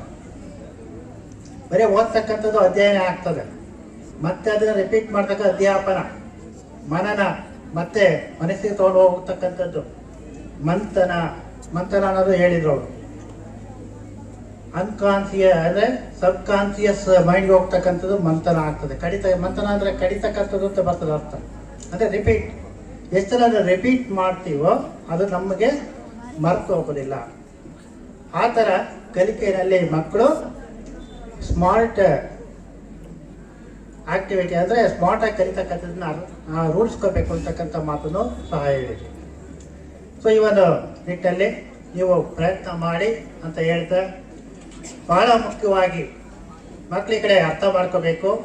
ನಮ್ಮ ಪೋಷಕರು ನಿಮ್ಮನ್ನು ಶಾಲೆಗೆ ಕಳಿಸ್ತಾ ಇರ್ತಕ್ಕಂಥದ್ದು ಹೇಳಿದರೆ, ನಮ್ಮ ಮಕ್ಕಳು ಚೆನ್ನಾಗಿ ಕಲಿಬೇಕು, ಬುದ್ಧಿವಂತರಾಗಬೇಕು, ಸಂಸ್ಕಾರವಂತರಾಗಬೇಕು, ನಮ್ಮ ಈ ಒಂದು ಸಮಾಜದಲ್ಲಿ ಒಳ್ಳೆಯ ಬಾಳ್ವೆಯನ್ನು ಬಾಳ್ಬೇಕು ಅನ್ನೋ ಒಂದು ನಿಟ್ಟಿನಲ್ಲಿ ಕಳಿಸ್ತಾ ಇದ್ದಾರೆ. ಅರ್ಥ ಮಾಡ್ಕೊಳ್ಳಿ. ನೀವು ಮಕ್ಕಳ ಪೋಷಕರ ಮನಸ್ಥಿತಿಯನ್ನು ಅರ್ಥ ಮಾಡಿಕೊಂಡು ಪೋಷಕರ ಆಸೆಯನ್ನು ಈಡೇರಿಸೋದಲ್ಲಿ ನೀವು ಮಗ್ನರಾಗಬೇಕು ಅಂತ ಹೇಳ್ತಾ, ತಾಯಿ ಉಸಿರನ್ನ ಕೊಡ್ತಾರೆ, ತಂದೆ ಹೆಸರನ್ನ ಕೊಡ್ತಾರೆ. ಆ ಹೆಸರನ್ನ ಉಳಿಸ್ಕೊಳ್ತಕ್ಕಂಥ ಶಿಕ್ಷಣನ ಶಿಕ್ಷಕರು ಕೊಡ್ತಾರೆ. ಹಾಗಾಗಿ ಈ ಮೂರು ಜನರ ಬಹಳ ಮುಖ್ಯ ಆಗ್ತದೆ. ತಾಯಿ, ತಂದೆ ಮತ್ತು ಶಿಕ್ಷಕರು ನಮ್ಮ ಜೀವನದ ಬಹು ಮುಖ್ಯ ವ್ಯಕ್ತಿಗಳಾಗಿದ್ದಾರೆ. ಅವರಿಗೆ ನಾವು ಧನ್ಯವಾದಗಳನ್ನ ಅರ್ಪಿಸುತ್ತಂದ್ರೆ ನಾವು ಒಳ್ಳೆಯವರಾಗಿ ಸಮಾಜದಲ್ಲಿ ಬದುಕ್ತಕ್ಕಂಥದ್ದು ಬಹಳ ಮುಖ್ಯ ಆಗ್ತದೆ ಅಂತ ಹೇಳ್ತಾ ಈ ಸಂದರ್ಭದಲ್ಲಿ ಮಾತಾಡಲಿಕ್ಕೆ ಅವಕಾಶ ಕೊಟ್ಟಿದೆ. ಇಂಗ್ಲಿಷ್ ಭಾಷಾ ಶಿಕ್ಷಕಿಯಾಗಿ ಕರ್ತವ್ಯವನ್ನು ನಿರ್ವಹಿಸಿದಂತಹ ರೂಪಾ ಮೇಡಮ್ ಅವರು ಇಲ್ಲಿ ನಮ್ಮ ಶಾಲೆಯಲ್ಲಿ ಹೆಚ್ಚುವರಿ ವರ್ಗ ಶಿಕ್ಷಕರುಗಳು ಬರೋಣ ಹಾಗೂ SDMC ಅಧ್ಯಕ್ಷರು ಹಾಗೂ ಶಾಸಕರು ಮತ್ತೆ ಎಲ್ಲ ನಮ್ಮ SDMC ಸದಸ್ಯರುಗಳು, ಎಲ್ಲ ಗಣ್ಯಮಾನ್ಯರು, ಪಟ್ಟಣ ಪಂಚಾಯಿತಿಯ ಅಧ್ಯಕ್ಷರು, ಎಲ್ಲರೂ ಸದಸ್ಯರು ಎಲ್ಲರೂ ಕೂಡ ಈ ಒಂದು ಬೀಳ್ಕೊಡುಗೆ ಸಮಾರಂಭವನ್ನ ನೆರವೇರಿಸಿಕೊಡ್ಬೇಕು. ಈ ಮೂಲಕ ನಮ್ಮ ಶಾಲೆಯಿಂದ ಅಧಿಕೃತವಾಗಿ ಇವ್ರನ್ನು ಕೂಡ ಈ ಸಂದರ್ಭದಲ್ಲಿ ಗೌರವಿಸ್ತಾ ಇದ್ದೇವೆ. ಚಪ್ಪಾಳೆಯನ್ನು ತಟ್ಟುವುದರ ಮೂಲಕ ಅವ್ರಿಗೂ ಕೂಡ ಶುಭವನ್ನ ಕೋರಬೇಕಾಗಿ ಎಲ್ಲ ಪೋಷಕ ಹಾಗೂ ವಿದ್ಯಾರ್ಥಿಗಳಲ್ಲಿ ವಿನಂತಿಯನ್ನು ಮಾಡ್ಕೊತಾ,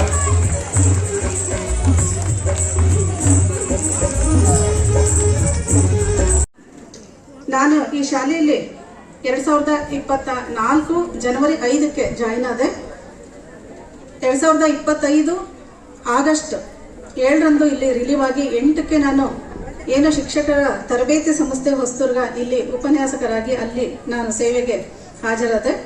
ಸುಮಾರು 1 ವರ್ಷ 7 ತಿಂಗಳು ನಾನು ಇಲ್ಲಿ ಕರ್ತವ್ಯವನ್ನು ನಿರ್ವಹಿಸಿದೆ. ಈ ಒಂದು ಸಂದರ್ಭದಲ್ಲಿ ಎಲ್ಲ ಏನು KPS ದೊಡ್ಡ ಶಾಲೆಯಾಗಿದ್ದು 600 ಮಕ್ಕಳಿದ್ದು, ಯಾವುದೇ ರೀತಿಯಲ್ಲೂ ಕೂಡ ಇಲ್ಲಿಯ ಶಿಕ್ಷಕರು ಅವರ ಜೊತೆಗೆ ನಾನು ಒಟ್ಟಿಗೆ ತುಂಬ ಚೆನ್ನಾಗಿ ಕರ್ತವ್ಯ ನಿರ್ವಹಿಸಿದಂಥ ಒಂದು ಅನುಭವ ನನಗೆ ಇಲ್ಲಿ ಆಯಿತು. ಯಾವುದೇ ರೀತಿಯಲ್ಲಾಗ್ಬೋದು, ಒಂದು ರೆಕಾರ್ಡ್ ಸೈಡೆಡ್ ಆಗ್ಬೋದು, ವಿಜ್ಞಾನ ವಸ್ತು ಪ್ರದರ್ಶನ, ಸಾಂಸ್ಕೃತಿಕ ಕಾರ್ಯಕ್ರಮಗಳು ಯಾವುದೇ ಆಗಲಿ, ಬೇರೆ ಊರಿಗೆ ಕರ್ಕೊಂಡು ಹೋಗೋದಾಗಿರ್ಬೋದು, ಹಾಗೂ ಏನು ನಾವು ಶಾಲೆಯಲ್ಲಿ ಕ್ಲರಿಕಲ್ ಸಂಬಂಧಪಟ್ಟಂತೆ ಈಗ ಶಫಿ ಅವರು ಕ್ಲರ್ಕ್ ಆಗಿ ವರ್ಕ್ ಮಾಡಿರ್ತಕ್ಕಂಥದ್ದಾಗ್ಬೋದು, ಪ್ರತಿಯೊಂದು ನಮಗೆ ಒಂದು ನೆನಪು. ಈಗ ಎಲ್ಲೂ ಕೂಡ ಅಡೆತಡೆಗಳು ಸಾಕಷ್ಟು ಬಂದು ನಮಗೆ ಇಲ್ಲಿ ಕರ್ತವ್ಯ ನಿರ್ವಹಿಸ್ತಾ ಇರುವಾಗ ಏನು ಸ್ಟಾರ್ಟಿಂಗ್ ಒಂದು ಕಳ್ತನ ಆಗಿದ್ರಿಂದ ಇರ್ಬೋದು ಶಾಲೆಯಲ್ಲಿ, ಆಮೇಲೆ ಕೆಲವು ವಿದ್ಯಾರ್ಥಿಗಳಿಂದ ಇಲ್ಲಿ ಒಂದು ಗಲಾಟೆನೂ ಸಂಭವಿಸ್ತು. ಎಲ್ಲ ರೀತಿಯ ಸಾಕಷ್ಟು ಪೊಲೀಸ್ ಸ್ಟೇಷನ್ಗೆ ಹೋಗ್ಬೇಕಾಗಿ ಬಂತು. ನಾನು ವಿದ್ಯಾ ಮೇಡಮ್ ಅವರು 3 ಗಂಟೆ ತನಕ ಪೊಲೀಸ್ ಸ್ಟೇಷನ್ ಅಲ್ಲಿ ನೈಟ್ ಇರಬೇಕಾದಂತ ಸಂದರ್ಭ. ಆದರೆ ಎಲ್ಲದರೆಲ್ಲ ಮಧ್ಯೆನೂ ಕೂಡ ಒಟ್ಟು ಯಾವುದೇ ಅಡೆತಡೆ ಬಂದರೂ ಕೂಡ ಮನುಷ್ಯ ಒಂದು ಸಮಾಧಾನ, ವಿವೇಚನೆ ಯಾವುದನ್ನು ನಾವು ಕಳ್ಕೋಬಾರ್ದು ಅನ್ನೋದು ಇಲ್ಲಿ ತುಂಬಾ ಮುಖ್ಯ ಅಂತ ಅನಿಸ್ಕೊಳ್ಳುತ್ತೆ. ಅದರಿಂದ ತುಂಬಾ ನಾವು ಯೋಚನೆ ವಿಚಾರಶೀಲರಾಗಿ ಕರ್ತವ್ಯವನ್ನ ನಿರ್ವಹಿಸಿದ್ರೆ ಮುಂದಕ್ಕೆ ಒಂದು ಒಳ್ಳೆಯದು ಖಂಡಿತ ಆಗೇ ಆಗುತ್ತೆ. ಅದರಿಂದ ಧೃತಿಗೆಡದೆ ಎಲ್ಲರ ಒಂದು ಸಹಮತದಿಂದ ಶಿಕ್ಷಕರಂತೂ ತುಂಬಾ ಚೆನ್ನಾಗಿ ನನಗೆ ಕೋಆಪರೇಟ್ ಮಾಡಿದ್ರು. ನಾನೇನು ಕೆಲಸ ಮಾಡುವಾಗ ನಿಮಗೇನಾರೇ ನನ್ನಿಂದ ಏನಾದರೂ ಸಮಸ್ಯೆ ಆಗಿರ್ಬೋದು ಅಥವಾ ಇದು ಅತಿರೇಕ ಏನಾದರೂ ಅನಿಸಿದ್ರೆ ನನಗೆ ಅದು ಕೇವಲ ಶಿಕ್ಷಣಕ್ಕೆ ಸಂಬಂಧಿಸಿದಾಗ ಶೈಕ್ಷಣಿಕವಾಗಿ ಹೊರತೆ ವೈಯಕ್ತಿಕ ಖಂಡಿತ ಅಲ್ಲ. ನಾನು ಏನನ್ನೇ ಹೇಳಿದ್ರು ಕೂಡ ಅವರು ಚಾಚು ತಪ್ಪದೆ ತುಂಬಾ ಚೆನ್ನಾಗಿ ಕರ್ತವ್ಯವನ್ನ ನಿರ್ವಹಿಸ್ತಾ ಇದ್ರು. ಅದರಿಂದ ಅವರೆಲ್ಲರಿಗೂ ನಾನು ಶಿಕ್ಷಕರಿಗೆ ತುಂಬ ಹೃದಯದ ಧನ್ಯವಾದಗಳನ್ನ ನಾನು ಅರ್ಪಿಸ್ತೀನಿ.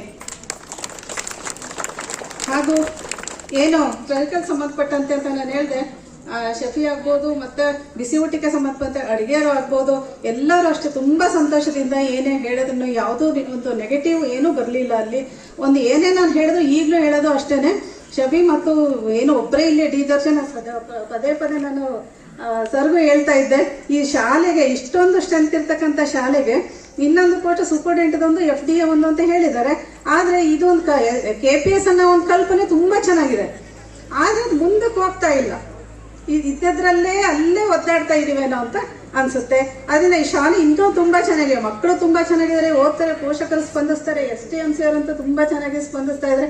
ಎಲ್ಲ ಇದ್ದು ಕೂಡ ಇಲ್ಲಿ ಇನ್ನೂ ಸ್ವಲ್ಪ ಫೆಸಿಲಿಟಿ ಬಂದಾಗ ಅದರಿಂದ ಆ ಕೆಲಸ ನಾವಿಲ್ಲಿ ಏನ್ ಮಾಡ್ತೀವಿ, ಏನ್ ಕಲಿತೀವಿ ಅದು ತುಂಬಾ ಮುಖ್ಯ ಅಂತ ನಾನು ಪದೇ ಪದೇ ಹರ್ಷಂಗು ಒಂದ್ಸಲ ಜೋರಾಗಿ ಬೈದು ಹೇಳಿರ್ತೀನಿ.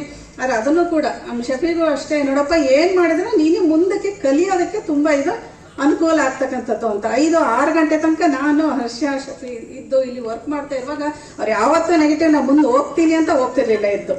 ಅಷ್ಟು ಚೆನ್ನಾಗಿ ನಾವು ಎಷ್ಟೋ ತನಕ ಇರ್ತೀವೋ ಅಷ್ಟೋ ತನಕ ಇದ್ದು ವರ್ಕ್ ಮಾಡ್ಕೊಂಡು ಹೋಗೋರು. ಅದರಿಂದ ಮುಂದೆ ಮನೇಲೂ ಕೂಡ ನೀವು ಹೆಚ್ಚಿಗೆ ಕೆಲಸ ಮಾಡಬೇಕು ಅಂತ ನಾನು ಖುದ್ದಾಗಿ ಶಫಿಗೆ ಹೇಳ್ತೀನಿ. ಅದರಿಂದ ನೀನು ಮುಂದಕ್ಕೆ ತುಂಬಾ ಒಳ್ಳೇದಾಗುತ್ತೆ.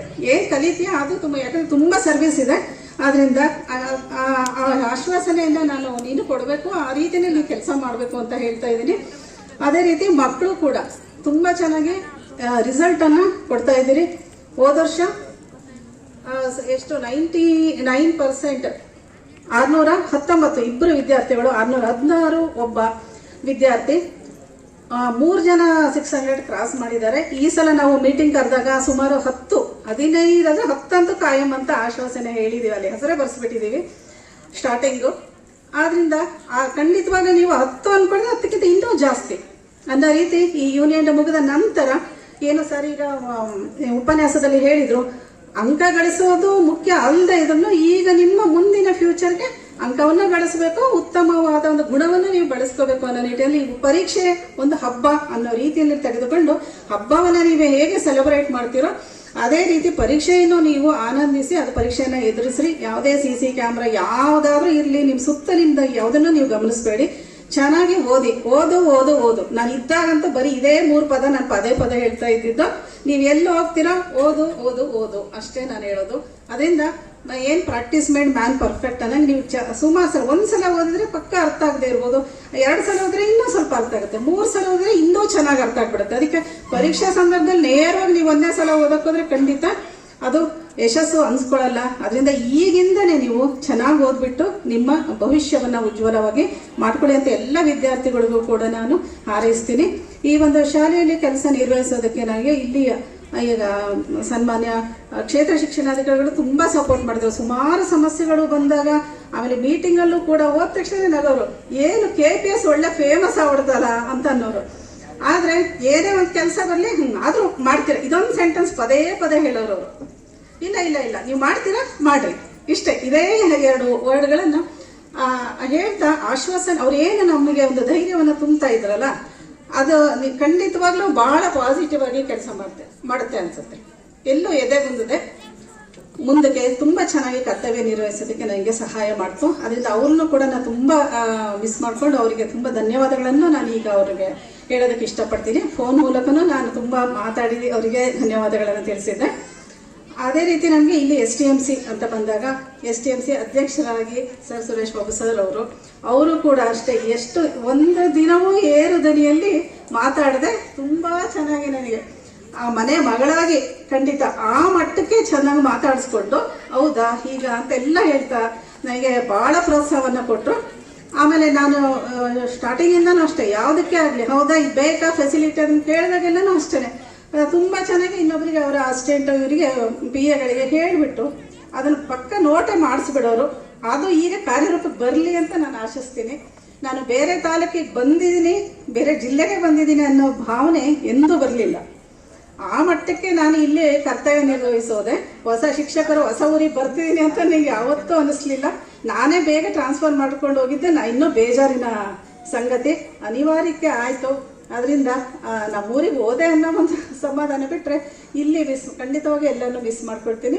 ಅದರಿಂದ ಒಂದು ಶಾಲೆಗೆ ಸೇರಿಸೋ ವಿಷಯ ಆಗಿರ್ಬೋದು, ಸರ್ ಹೇಳ್ಬೋದಾಗಿತ್ತು. ಅವರು ಅಧಿಕಾರಯುತವಾಗಿ ಒಬ್ಬ SSLC ಒಬ್ಬ ಹುಡುಗನ ಸೇರಿಸುವಾಗ ಫೋನ್ ಮಾಡಿಬಿಟ್ಟು ಸೇರಿಸ್ಕೊಡ್ರಮ್ಮ ಅಂತ ಜೋರಿಗೆ ಹೇಳ್ಬೋದಾಗಿತ್ತು. ಆದರೆ ಈ ಥರ ನನ್ನ ಹತ್ರ ಬಂದ್ಬಿಟ್ಟಿದ್ದಾರೆ ಕಣಮ್ಮ ಒಬ್ಬ ಹುಡುಗನ ಕರ್ಕೊಂಡು ನೋಡಿ ಸೇರಿಸ್ಕೊಳಕ್ಕಾಗತ್ತಾ ಅಂತಂದ್ರು. ನನಗೆ ಎಷ್ಟು ಇದಂದ್ರೆ ಅವಾಗ ಅಷ್ಟು ಸೌಮ್ಯವಾಗಿ ಅಷ್ಟು ಹೇಳಿದ್ರಲ್ವಾ. ಅದಕ್ಕೆ ಸರ್ ಈಗ 8, 9 ಬೇರೆ ಕಡೆ ಓದಿರ್ತಾರೆ ಪ್ರೈವೇಟಲ್ಲಿ, 10th ನೇರವಾಗಿ ಸೇರಿಸ್ಕೊಳ್ತಾರಲ್ಲ. ಈಗ ನಂದೊಂದೇ ಆಗಿರಲಿಲ್ಲ, ಎಲ್ಲ ಶಿಕ್ಷಕರದ ಅನಿಸಿಕೆ ಆಗಿತ್ತದು. ಬೇಡ ನೀವು 10th ಸೇರಿಸ್ಕೋಬೇಡಿ, ಎಷ್ಟು ಇದಾಗ್ಬಿಡುತ್ತೆ ಸಮಸ್ಯೆ ಆಗುತ್ತಲ್ವಾ ಅಂತ ಎಲ್ಲರದ್ದು ಒಪಿನಿಯನ್. ಆ ಮುಖೇನ ಹೇಳಿದೆ ನಾನು ಫೋನಲ್ಲಿ. ಹಂಗೆ ಹೇಳಿದ ತಕ್ಷಣ ನೋಡಿ ಹೌದೌದು ಅವ್ರಿಗೂ ಹೇಳ್ತೀನಿ, ನಾನು ಪ್ರೈವೇಟ್ನವ್ರಿಗೂ ಹೇಳ್ತೀನಿ, ಯಾಕೆ ಹಂಗೆ ಮಾಡ್ತಾರೆ ಅಂತಾನೆ ಅವ್ರ ಕಡೆಗೇನು ಹೇಳಿದ್ರು ಅವರು. ನೋಡ್ರಿ ನಿಮ್ಮ ಕೈಲಿ ಹೆಂಗಾಗುತ್ತೆ, ನಿಮ್ಮ ಮಗು ಅಂತಾನೆ ತಿಳ್ಕೊಂಬಿಡಿ ಅಂತ ನಕ್ಕಂತ ಹೇಳಿದ್ರು. ಹಂಗೆ ಹೇಳಿದಾಗ ಯಾವ ಕ್ಲಾಶಸ್ಸು ಇಲ್ಲ, ಏನೂ ಸಮಸ್ಯೆ ಆಗಲಿಲ್ಲ. ಸರಿ ಆಯಿತು ಸರ್ ನೋಡ್ತೀನಿ ಅಂತೇಳಿ ಅಷ್ಟೇ ನೋಡ್ರಿ ಇಟ್ಟಿದ್ದು. ಅವನು 4 ದಿವಸ ಬಂದ. TC ಮಾತ್ರ ನಾನು 1 ವಾರ ನೋಡೇ ತರಿಸ್ಕೊಳ್ಳೋದು. ಅವ್ನು ಪಕ್ಕ ಬರ್ತಾನ, ರೆಗ್ಯುಲರ್ ಇದಾನ ಅಂತೆಲ್ಲ ನೋಡ್ಬಿಟ್ಟು ಅಂತ ಹೇಳಿದ್ದೆ. ಕೊನೆಗೆ 4 ದಿವಸ ಬಂದವನು ಮತ್ತೆ 1 ವಾರ ಬರಲೇ ಇಲ್ಲ. ಸ್ವಲ್ಪ ದಿವಸಕ್ಕೆ ಅವ್ರ ಪೋಷಕರು ಭೇಟಿಯಾದರು. ಇಲ್ಲ ಮೇಡಮ್ ಅವ್ನು ಬರಲ್ಲಂತೆ ಈ ಶಾಲೆಗೆ, ಅಲ್ಲೇ ಸೇರ್ತಾನಂತೆ ಅಂದರು. ನೋಡಿ ಅವರು ಧ್ವನಿಯಲ್ಲಿ ಸೇರಿಸ್ಕೊಳ್ರಿ ಅಂತನೂ ನನಗೆ ಹೇಳಿಲ್ಲ, ನಾನು ಇಲ್ಲ ಅಂತನೂ ಕಂಡೀಷನಲ್ಲಿ ಹೇಳಲಿಲ್ಲ. ಹೆಂಗೆ ಅದು ವಾತಾವರಣ ತಿಳಿಯಾಯಿತು ಅಂದರೆ ಅದು ನಿಜವಾಗ್ಲೂ ಅದರಿಂದ ಯಾವುದನ್ನೇ ಆಗಲಿ ನಾವು ಅತಿರೇಕಕ್ಕೆ ತೆಗೆದುಕೊಂಡು ಹೋಗದೆ ಸಮಾಧಾನವಾಗಿ ಸ್ವಲ್ಪ ಈಗ ವಿವೇಚನೆ ಮಾಡಿಕೊಂಡು ನಾವು ಚರ್ಚೆ ಮಾಡ್ಕೊಂಡ್ಬಿಟ್ರೆ ಎಲ್ಲದೂ ಹಾಗೇನೆ ನಿರಾಳ ಆಗುತ್ತೆ ವಾತಾವರಣ ಅನ್ನೋದು. ಯಾವ ಸಮಸ್ಯೆ ಅಲ್ಲಿ ಪೋಷಕರಿಂದಲೂ ರೈಸ್ ಆಗಲಿಲ್ಲ, ಯಾವುದಿಲ್ಲ. ಆ ರೀತಿ ಆಯಿತು. ಅವನು ಅದೇ ಶಾಲೆಯಲ್ಲೇ ಮತ್ತೆ ಓದ್ತಾ ಇದ್ದಾನೆ. ಆಗ ಮತ್ತೆ ಟ್ರಾನ್ಸ್ಫರ್ ಆದಾಗ ನಾನು ಫಸ್ಟ್ ತಿಳಿಸೋಕ್ಕೆ ಅಂತಲೇ ಸರಿ ಫೋನ್ ಮಾಡಿದೆ. ಆದರೆ ಇವ್ರನ್ನ ಫೋನ್ ಎತ್ತಿದಾಗ ನನಗೆ ಡೈರೆಕ್ಟಾಗಿ ಕಾಂಟ್ಯಾಕ್ಟಿಗೆ ಸಿಗಲೇ ಇಲ್ಲ. 3 ಸಲ ಟ್ರೈ ಮಾಡಿದೆ. ಕೊಡ್ತೀನಿ ಕಣ್ರಮ್ಮ ಫೋನು, ಕೊಡ್ತೀನಿ ಅಂತ ಹೇಳಿದರು. ಬ್ಯುಸಿ ಇದ್ದಾರೆ ಅಂದ್ಬಿಟ್ಟು ಅದು ನನಗಿನ್ನೂ ಅದು ಕೊರಿತಾ ಇದೆ. ನಾನು ನೇರವಾಗಿ ಮಾತಾಡೋಕೆ ಆಗಲೇ ಇಲ್ಲಲ್ಲ, ನಾನು ಈಗ ಟ್ರಾನ್ಸ್ಫರ್ ಆಗಿ ಹೋಗ್ಬಿಟ್ಟೆ ಇಷ್ಟು ಸಹಕಾರ ಮಾಡಿರೋರಿಗೆ ಅಂತ. ಅದರಿಂದ ಇವತ್ತು ನೇರವಾಗಿ ನಾನು ಹೇಳ್ತಾ ಇದ್ದೀನಿ, ಇಲ್ಲಿ ಖಂಡಿತವಾಗ್ಲೂ ನಾನು ತುಂಬ ಚೆನ್ನಾಗಿ ಕರ್ತವ್ಯವನ್ನು ನಿರ್ವಹಿಸೋದಕ್ಕೆ ಅನುವು ಮಾಡಿಕೊಟ್ಟಿದ್ದೀರಿ, ಸಹಾಯ ಖಂಡಿತ ಆಗಿದೆ. ಅದರಿಂದ ತುಂಬ ಹೃದಯದ ಧನ್ಯವಾದಗಳನ್ನು ನಾನು ಶಾಸಕರಿಗೆ ಅರ್ಪಿಸ್ತಾ ಇದ್ದೀನಿ. ಅದು ರಿಸಲ್ಟ್ಗೂ ಕೂಡ ಅಷ್ಟೇ ಪ್ರೇರಣಾ, ಸಾಕಷ್ಟು ಕಾರ್ಯಕ್ರಮಗಳು ಎಲ್ಲರಿಗೂ ಮಕ್ಕಳಿಗೆ ಶಿಕ್ಷಕರಿಗೆ ಎಲ್ಲ ಸಪೋರ್ಟ್ ಮಾಡ್ತಾ ಅವ್ರ ಕೈಯಿಂದಲೇ ಸಹಾಯ ಮಾಡ್ತಾ ಎಲ್ಲವನ್ನೂ ಮಾಡಿಕೊಟ್ಟಿದ್ದಾರೆ. ಖಂಡಿತ ನಾವು ಚಿರಋಣಿ ಅವರಿಗೆ. ಅದೇ ರೀತಿ STMC ಉಪಾಧ್ಯಕ್ಷರು ಪ್ರದೀಪ್ ಅಣ್ಣವರು, ಮಾಜಿ ಉಪಾಧ್ಯಕ್ಷರು ಶೇಖರ್ ಅಣ್ಣವರು ನನಗೆ ತುಂಬ ಸಹಾಯವನ್ನು ಮಾಡಿದ್ದಾರೆ.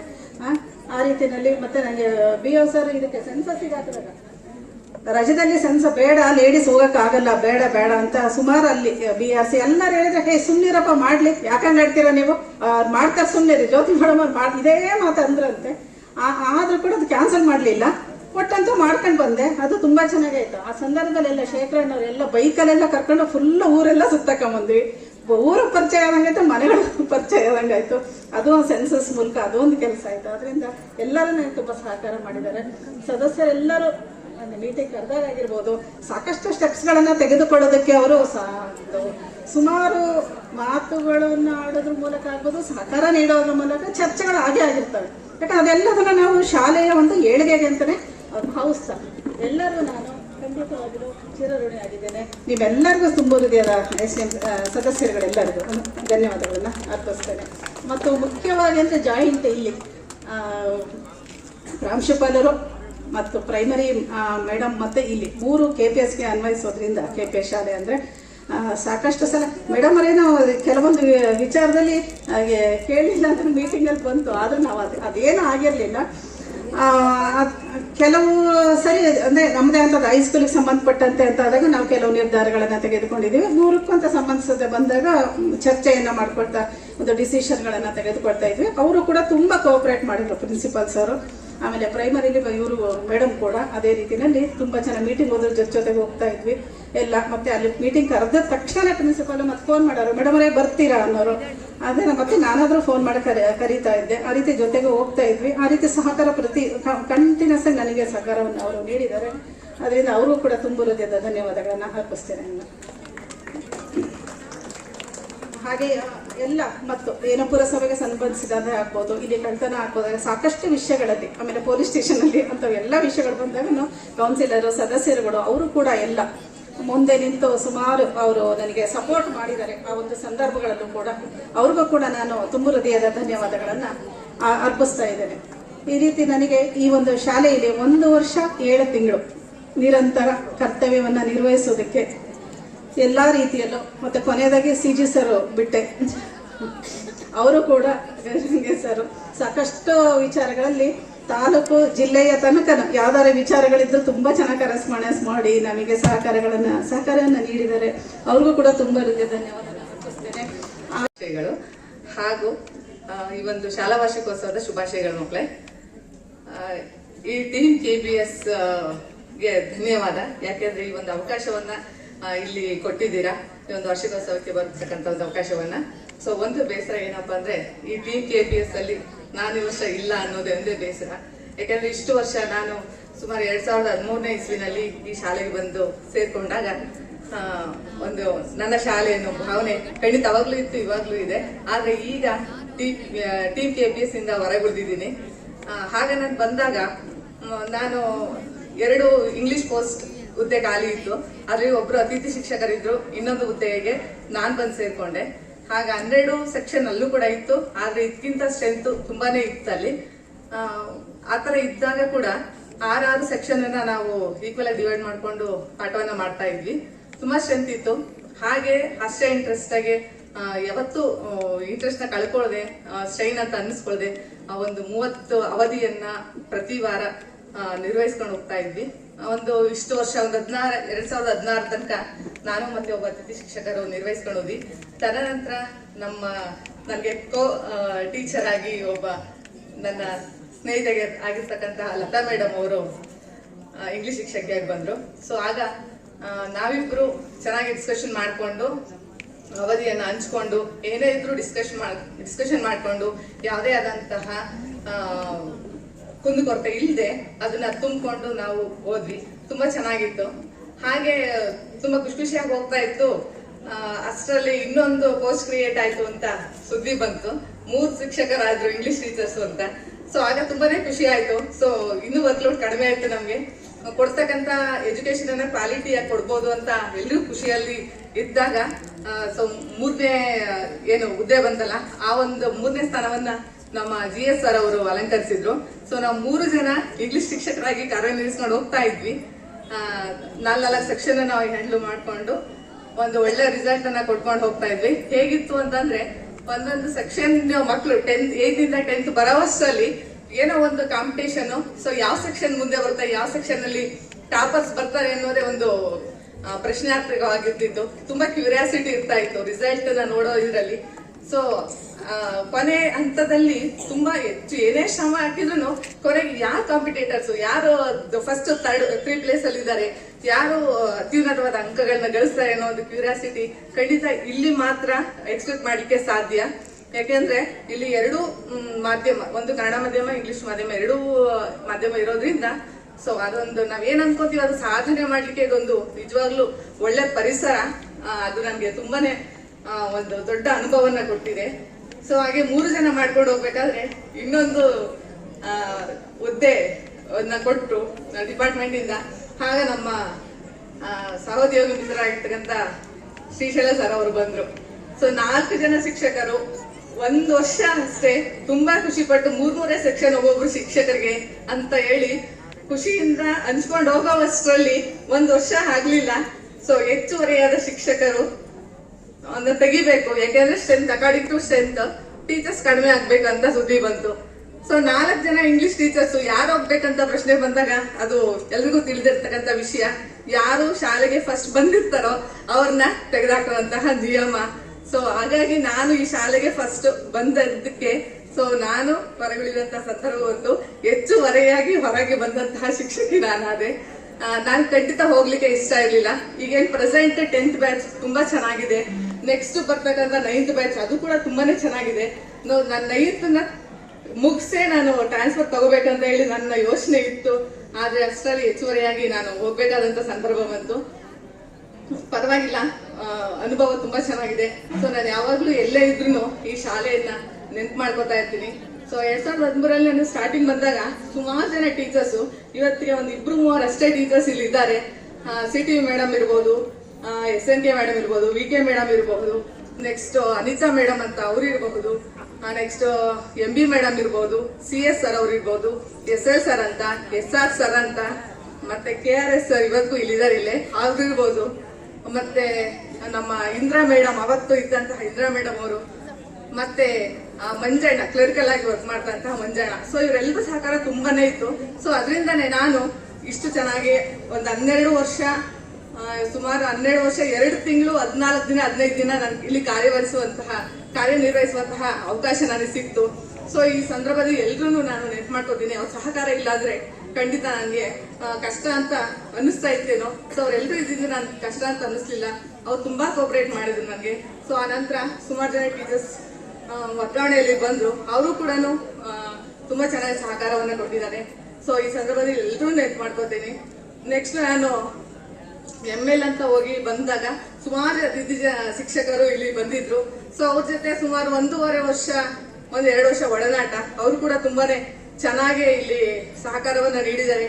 ನಮ್ಮ ಕನ್ನಡ ಶಿಕ್ಷಕರಾಗಿರ್ತಕ್ಕಂಥ ಪಾಂಡು ಸರ್ ಇರ್ಬೋದು, HMN ಹೇಮಾ ಇರ್ಬೋದು, ಬಸವರಾಜ್ ಸರ್ ಇರ್ಬೋದು, ಮತ್ತೆ ಸಾದಿಯಾ ಇರಬಹುದು, ನೆಕ್ಸ್ಟ್ ಚೇತನ್ ಸರ್ ಇರಬಹುದು, ಮತ್ತೆ ಯಾರನ್ನಾದ್ರೂ ಬಿಟ್ಟಿದೆ, ರಂಜಿತಾ ಮೇಡಮ್ ಅವ್ರು ಇರ್ಬೋದು, ಕೋಮಲ ಇರ್ಬೋದು, ನಾನು ಸ್ಟೂಡೆಂಟ್ ಆಗಿದ್ದಂತ ಕೋಮಲ, ಅಗೇನ್ ಅರ್ಪಿತಾ ಇರ್ಬೋದು, ದೆನ್ ಸುನೀತಾ ಇರ್ಬೋದು. ಸೊ ಇನ್ನ ಅಶ್ವಿನಿ ಮೇಡಮ್ ಅವ್ರನ್ನ ಬಿಡಕ್ಕಾಗಲ್ಲ, ಇವರೆಲ್ಲಕ್ಕಿಂತ ಮುಂಚೆ ಬಂದಿದ್ದೆ ಅಶ್ವಿನಿ. ಹಾಗಾಗಿ ಸೊ ಎಲ್ಲ ಈ ಅತಿಥಿ ಶಿಕ್ಷಕರು ಕೂಡ ತುಂಬಾನೇ ಚೆನ್ನಾಗಿ ಕೋಆಪರೇಷನ್ ಇಂದ ನಮ್ಮ ಜೊತೆ ನಡ್ಕೊಂಡಿದ್ದಾರೆ. ಸೊ ಅವರೆಲ್ಲರಿಗೂ ಈ ವೇದಿಕೆ ಮೂಲಕ ನಾನು ಹೃತ್ಪೂರ್ವಕವಾದ ಧನ್ಯವಾದಗಳನ್ನ ಹೇಳಿಕೆ ಇಷ್ಟಪಡ್ತೀನಿ.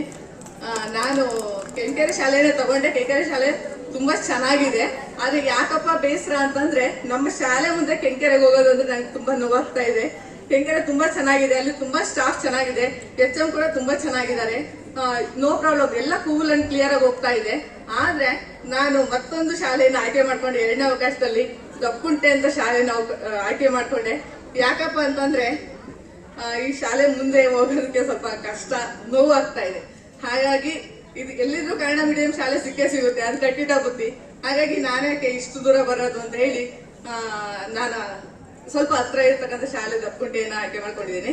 ಸೊ ಆದ್ರೆ ನಾನು ಎಲ್ಲೇ ಹೋಗ್ಲಿ ಈ ಶಾಲೆ ಮತ್ತೆ ಈ ಶಾಲೆ ಮಕ್ಕಳ ಇದನ್ನ ರಿಸಲ್ಟ್ ಅನ್ನ ನಾನು ಯಾವಾಗ್ಲೂ ನೋಡ್ತಾ ಇರ್ತೀನಿ ಅಂತ ಹೇಳಕ್ ಇಷ್ಟಪಡ್ತೀನಿ. ಎಲ್ರು ಒಳ್ಳೆ ರಿಸಲ್ಟ್ ಅನ್ನ ತಗೊಂಡ್ ಬಂದ್ರಿ, ಎಲ್ರಿಗೂ ಒಳ್ಳೇದಾಗ್ಲಿ. ಈ ಮೂಲಕ ಎಲ್ಲಾ ಸಹಕಾರ ನೀಡಿದಂತ ಎಲ್ಲಾ ಟೀಚರ್ಸ್ಗೂ ಧನ್ಯವಾದವನ್ನು ಹೇಳಲಿಕ್ಕೆ ಇಷ್ಟಪಡ್ತೀನಿ. ಸೊ ಅಪಾರವಾದ ಆಸಕ್ತಿಯನ್ನು ಹೊಂದಿರುವರು, ಮಕ್ಕಳ ವಿದ್ಯಾಭ್ಯಾಸವನ್ನು ಹೃದಯದಿಂದ ಕಾಳಜಿ ವಹಿಸುವವರು. ನಮ್ಮ ಗೌರವಾನ್ವಿತ ಶಾಸಕರಾದ ಶ್ರೀಯುತ ಸುರೇಶ್ ಬಾಬು ಸಿವಿ ಸರ್ ಅವರು ನಮ್ಮ ಈ ಕಾರ್ಯಕ್ರಮದಲ್ಲಿರುವುದು ನಮ್ಮ ಒಂದು ಕಾರ್ಯಕ್ರಮಕ್ಕೆ ಒಂದು ವಿಶೇಷ ಘನತೆಯನ್ನು ತಂದಿದೆ. ಮಾನ್ಯ ಶಾಸಕರು ಪ್ರತಿಯೊಬ್ಬ ವಿದ್ಯಾರ್ಥಿಯ ಪ್ರಗತಿಯನ್ನು ತಮ್ಮದೇ ಪ್ರಗತಿ ಎಂದು ಭಾವಿಸಿ ಶಿಕ್ಷಣ ಕ್ಷೇತ್ರಕ್ಕೆ ಸಂಪೂರ್ಣವಾದ ಸಹಕಾರವನ್ನು ನೀಡುತ್ತಿರುವವರು. ಕಲಿಕೆಯಲ್ಲಿ ಹಿಂದುಳಿದ ವಿದ್ಯಾರ್ಥಿಯೇ ಇರಬಹುದು ಅಥವಾ ಪ್ರತಿಭಾವಂತ ಮಕ್ಕಳೇ ಇರಬಹುದು, ಎಲ್ಲರಿಗೂ ಕೂಡ ತಮ್ಮ ಗರಿಷ್ಠ ಸಹಾಯ ಹಸ್ತವನ್ನು ನೀಡುವ ಮೂಲಕ ಮಕ್ಕಳ ಪ್ರತಿಭೆಗೆ ರೆಕ್ಕೆಗಳನ್ನು ಕಟ್ಟಿಕೊಟ್ಟಿದ್ದಾರೆ. ಇಂತಹ ಶಿಕ್ಷಣ ಪ್ರೇಮಿ ನಾಯಕರು ನಮ್ಮ ನಡುವೆ ಇರುವುದೇ ನಮ್ಮ ಮಕ್ಕಳ ಭವಿಷ್ಯಕ್ಕೆ ಭರವಸೆ. ಈಗ ಗೌರವಪೂರ್ವಕವಾಗಿ ಮಾನ್ಯ ಶಾಸಕರು ಶ್ರೀಯುತ ಸುರೇಶ್ ಬಾಬು ಸರ್ ಅವರು ಒಂದೆರಡು ಮಾತುಗಳನ್ನು ಹೇಳಬೇಕು ಅಂತ. ಇದೀಗ ತಾನೇ ಹಲವಾರು ವಿಚಾರಗಳನ್ನ ತಮ್ಮೆಲ್ಲರಿಗೂ ಕೂಡ ತಿಳಿಸಿದಂಥ ನಮ್ಮ CVN ಮೂರ್ತಿ ಸರ್ ಅವರೇ ಮತ್ತು SDMC ಉಪಾಧ್ಯಕ್ಷರಾದಂಥ ಸನ್ಮಾನ್ಯ ಪ್ರದೀಪ್ ಕುಮಾರ್ ಸ್ವಾಮಿ ಅವರೇ ಹಾಗೂ ಪ್ರಾಂಶುಪಾಲರಾದಂಥ NG ಕೃಷ್ಣಮೂರ್ತಿ ಅವರೇ ಮತ್ತು ಉಪ ಪ್ರಾಂಶುಪಾಲರಾದಂಥ ಸನ್ಮಾನ್ಯ ಗವಿರಂಗಪ್ಪನವರೇ ಹಾಗೂ SDMCಯ ಸದಸ್ಯರುಗಳಾದಂಥ ಚನ್ಕೇಶ್ ಅವರೇ, ಶರವಣ ಅವರೇ, ಸನ್ಮಾನ್ಯ ಗವಿರಂಗಪ್ಪನವರೇ, ರೂಪ ಮೇಡಮ್ ಅವರೇ, ಲಲಿತಾ ಅವರೇ, ಕಮಲಾ ಮೇಡಮ್ ಅವರೇ, ಬಾಲಾಜಿ ಸಿಂಗ್ ಅವರೇ, ಶೇಖರ್ ಅವರೇ, ಪ್ರಸನ್ನ ಕುಮಾರ್ ಅವರೇ ಮತ್ತು ಶೈಲಾ ಮತ್ತು ಹೇಮಾ ಶೇಖರ್ ಅವರೇ ಮತ್ತು ಎಲ್ಲ ಗೌರವಾನ್ವಿತ ಪಟ್ಟಣ ಪಂಚಾಯತಿ ಸದಸ್ಯರೇ ಮತ್ತು ಎಲ್ಲ ನಡೆದಿರ್ತಕ್ಕಂಥ ಪೋಷಕರೇ, ಎಲ್ಲ ವಾರ್ಷಿಕೋತ್ಸವ ಮತ್ತು ಪೋಷಕರ ಮಹಾಸಭೆ ಇವತ್ತು ನಾವೆಲ್ಲ ಈಗಾಗಲೇ ನಮ್ಮ ಕ್ಷೇತ್ರ ಶಿಕ್ಷಣಾಧಿಕಾರಿಗಳು ಬಂದ ಮೇಲೆ, ನಮ್ಮ ಕಾಂತರಾಜ್ ಸಾಹೇಬರು ಬಂದ ಮೇಲೆ ನಾವು ಪ್ರತಿ ಶಾಲೆಯಲ್ಲೂ ಕೂಡ ಶಿಕ್ಷಕರ ಪೋಷಕರ ಸಭೆಗಳನ್ನ ಮಾಡ್ತಕ್ಕಂಥದ್ದು, ಜೊತೆಯಲ್ಲಿ ಅಲ್ಲಿ ಪ್ರೇರಣಾ ಶಿಬಿರಗಳನ್ನ ಮಾಡ್ತಕ್ಕಂಥದ್ದು, ಮತ್ತು ಸಂಜೀವಿನಿ ಕ್ಲಾಸ್ಗಳನ್ನ ಮಾಡ್ತಕ್ಕಂಥದ್ದು, ಇದೆಲ್ಲದನ್ನು ಕೂಡ ರೂಢಿ ಮಾಡಿದ್ದೇವೆ. ಎಲ್ಲ ಶಾಲೆಗಳು ನಮ್ಮಲ್ಲಿ 4 ವಿಭಾಗಗಳಿದೆ. ಒಂದು ಸರ್ಕಾರಿ ಶಾಲೆ, ಒಂದು ಸರ್ಕಾರೇತರ ಮತ್ತು ಸರ್ಕಾರ ಅನುದಾನ ರಹಿತ, ಈ ಥರ 4 ಭಾಗಗಳಿದ್ರೂ ಕೂಡ ಎಲ್ಲ 4 ವಿಭಾಗದಲ್ಲೂ ಕೂಡ ಓದ್ತಾ ಇರ್ತಕ್ಕಂಥವ್ರು ನಮ್ಮ ತಾಲೂಕು ಮಕ್ಕಳೇ ಅಂತಕ್ಕಂಥದ್ದು ನಾವೆಲ್ಲ ಹಚ್ಕೊಂಡು ಆ ಮಕ್ಕಳಿಗೆಲ್ಲರೂ ಕೂಡ ಒಂದೇ ಥರ ಶಿಕ್ಷಣ ಸಿಗಬೇಕು ತಾಲೂಕಲ್ಲಿ ಅಂತಕ್ಕಂಥ ಆಲೋಚನೆ ಇಟ್ಕೊಂಡು ಎಲ್ರಿಗೂ ಕೂಡ ಒಂದೇ ಮಾರ್ಗದಲ್ಲಿ ನಾವು ಶೈಕ್ಷಣಿಕವಾಗಿ ತರಬೇತಿಯನ್ನು ನೀಡೋ ರೀತಿಯಲ್ಲಿ ನಾವೆಲ್ಲ ಒಂದು ತಾಲೂಕಿನ ಒಂದು ಶೈಕ್ಷಣಿಕ ಅಭಿವೃದ್ಧಿಗೆ ಹೆಚ್ಚಿನ ಒತ್ತನ್ನು ಕೊಡಲಿಕ್ಕೆ ಪ್ರಯತ್ನವನ್ನು ಮಾಡ್ತಾ ಇದ್ದೇವೆ. ಅದರಲ್ಲಿ ನಮಗೆ ಹೆಮ್ಮೆ ಇದೆ. ಈ ಒಂದು KPS ಶಾಲೆ ಏನಿದೆ, ಹುಳಿಯಾರ್ KPS ಶಾಲೆ ತುಂಬ ಅದ್ಭುತವಾಗಿ ಹೆಚ್ಚಿನ ಸ್ಟ್ರೆಂತ್ ಇದ್ರೂ ಕೂಡ ಅಲ್ಲಿ ಉತ್ತಮ ಫಲಿತಾಂಶ ಬರ್ತಾ ಇರ್ತಕ್ಕಂಥದ್ದು ಎಲ್ಲದನ್ನು ಕೂಡ ನಾವು ನೋಡಿದಾಗ ಖಂಡಿತ ಖುಷಿ ಆಗ್ತದೆ. ನಾವು ತಾಲೂಕಿನಲ್ಲೇ ಮೊದಲನೇದು ಮುರಾರ್ಜಿ ಮೇಲ್ನಳ್ಳಿ ಮುರಾರ್ಜಿ ಶಾಲೆ ಮಗು 620 ಅಂಕ ಪಡೆದಂಥದ್ದು.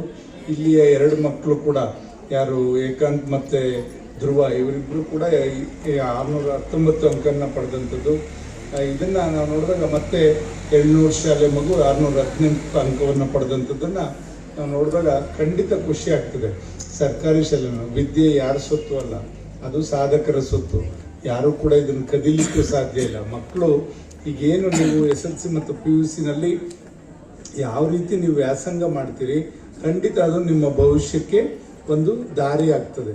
ಆ ನಿಟ್ಟಿನಲ್ಲಿ ನೀವೆಲ್ಲರೂ ಕೂಡ ಇಲ್ಲಿ ಏನು ಶಿಕ್ಷಕರು ಹೇಳ್ತಾರೆ ಅದನ್ನ ಚಾಚೂ ತಪ್ಪದೆ ನೀವು ಪಾಲಿಸಿದ್ರೆ ಖಂಡಿತ ನಿಮ್ಮ ಭವಿಷ್ಯ ನೀವು ರೂಪಿಸ್ಕೊಳ್ಳಿಕ್ಕೆ ಸಾಧ್ಯ ಆಗ್ತದೆ. ಆ ನಿಟ್ಟಿನಲ್ಲಿ ನಿಮ್ಮ ಒಂದು ಶೈಕ್ಷಣಿಕ ಬದುಕು ಸಾಗಲಿ ಅಂತಕ್ಕಂಥದ್ದನ್ನು ನಾನಾದರೂ ಕೂಡ ಈ ಸಂದರ್ಭದಲ್ಲಿ ಶುಭವನ್ನು ಹಾರೈಸ್ತಾ, ನಾವು ಸರ್ಕಾರಿ ಶಾಲೆ ನಮಗೊಂದು ಹೆಮ್ಮೆ ಇದೆ. ಈಗ ನಾವೊಂದು ಹೊಸ ಪ್ರಯತ್ನದಲ್ಲಿ ನಾವು ಕಳೆದ 2 ವರ್ಷಗಳಿಂದ ಶೈಕ್ಷಣಿಕ ಬದುಕಿನಲ್ಲಿ ಚಿಕ್ಕನಾಯಕನಹಳ್ಳಿ ತಾಲೂಕು ಜಿಲ್ಲೆನಲ್ಲೇ ಪ್ರಥಮ ಸ್ಥಾನ ಇರತಕ್ಕಂಥದ್ದು ನಮಗೆಲ್ಲ ಕೂಡ ಹೆಮ್ಮೆ ಇದೆ.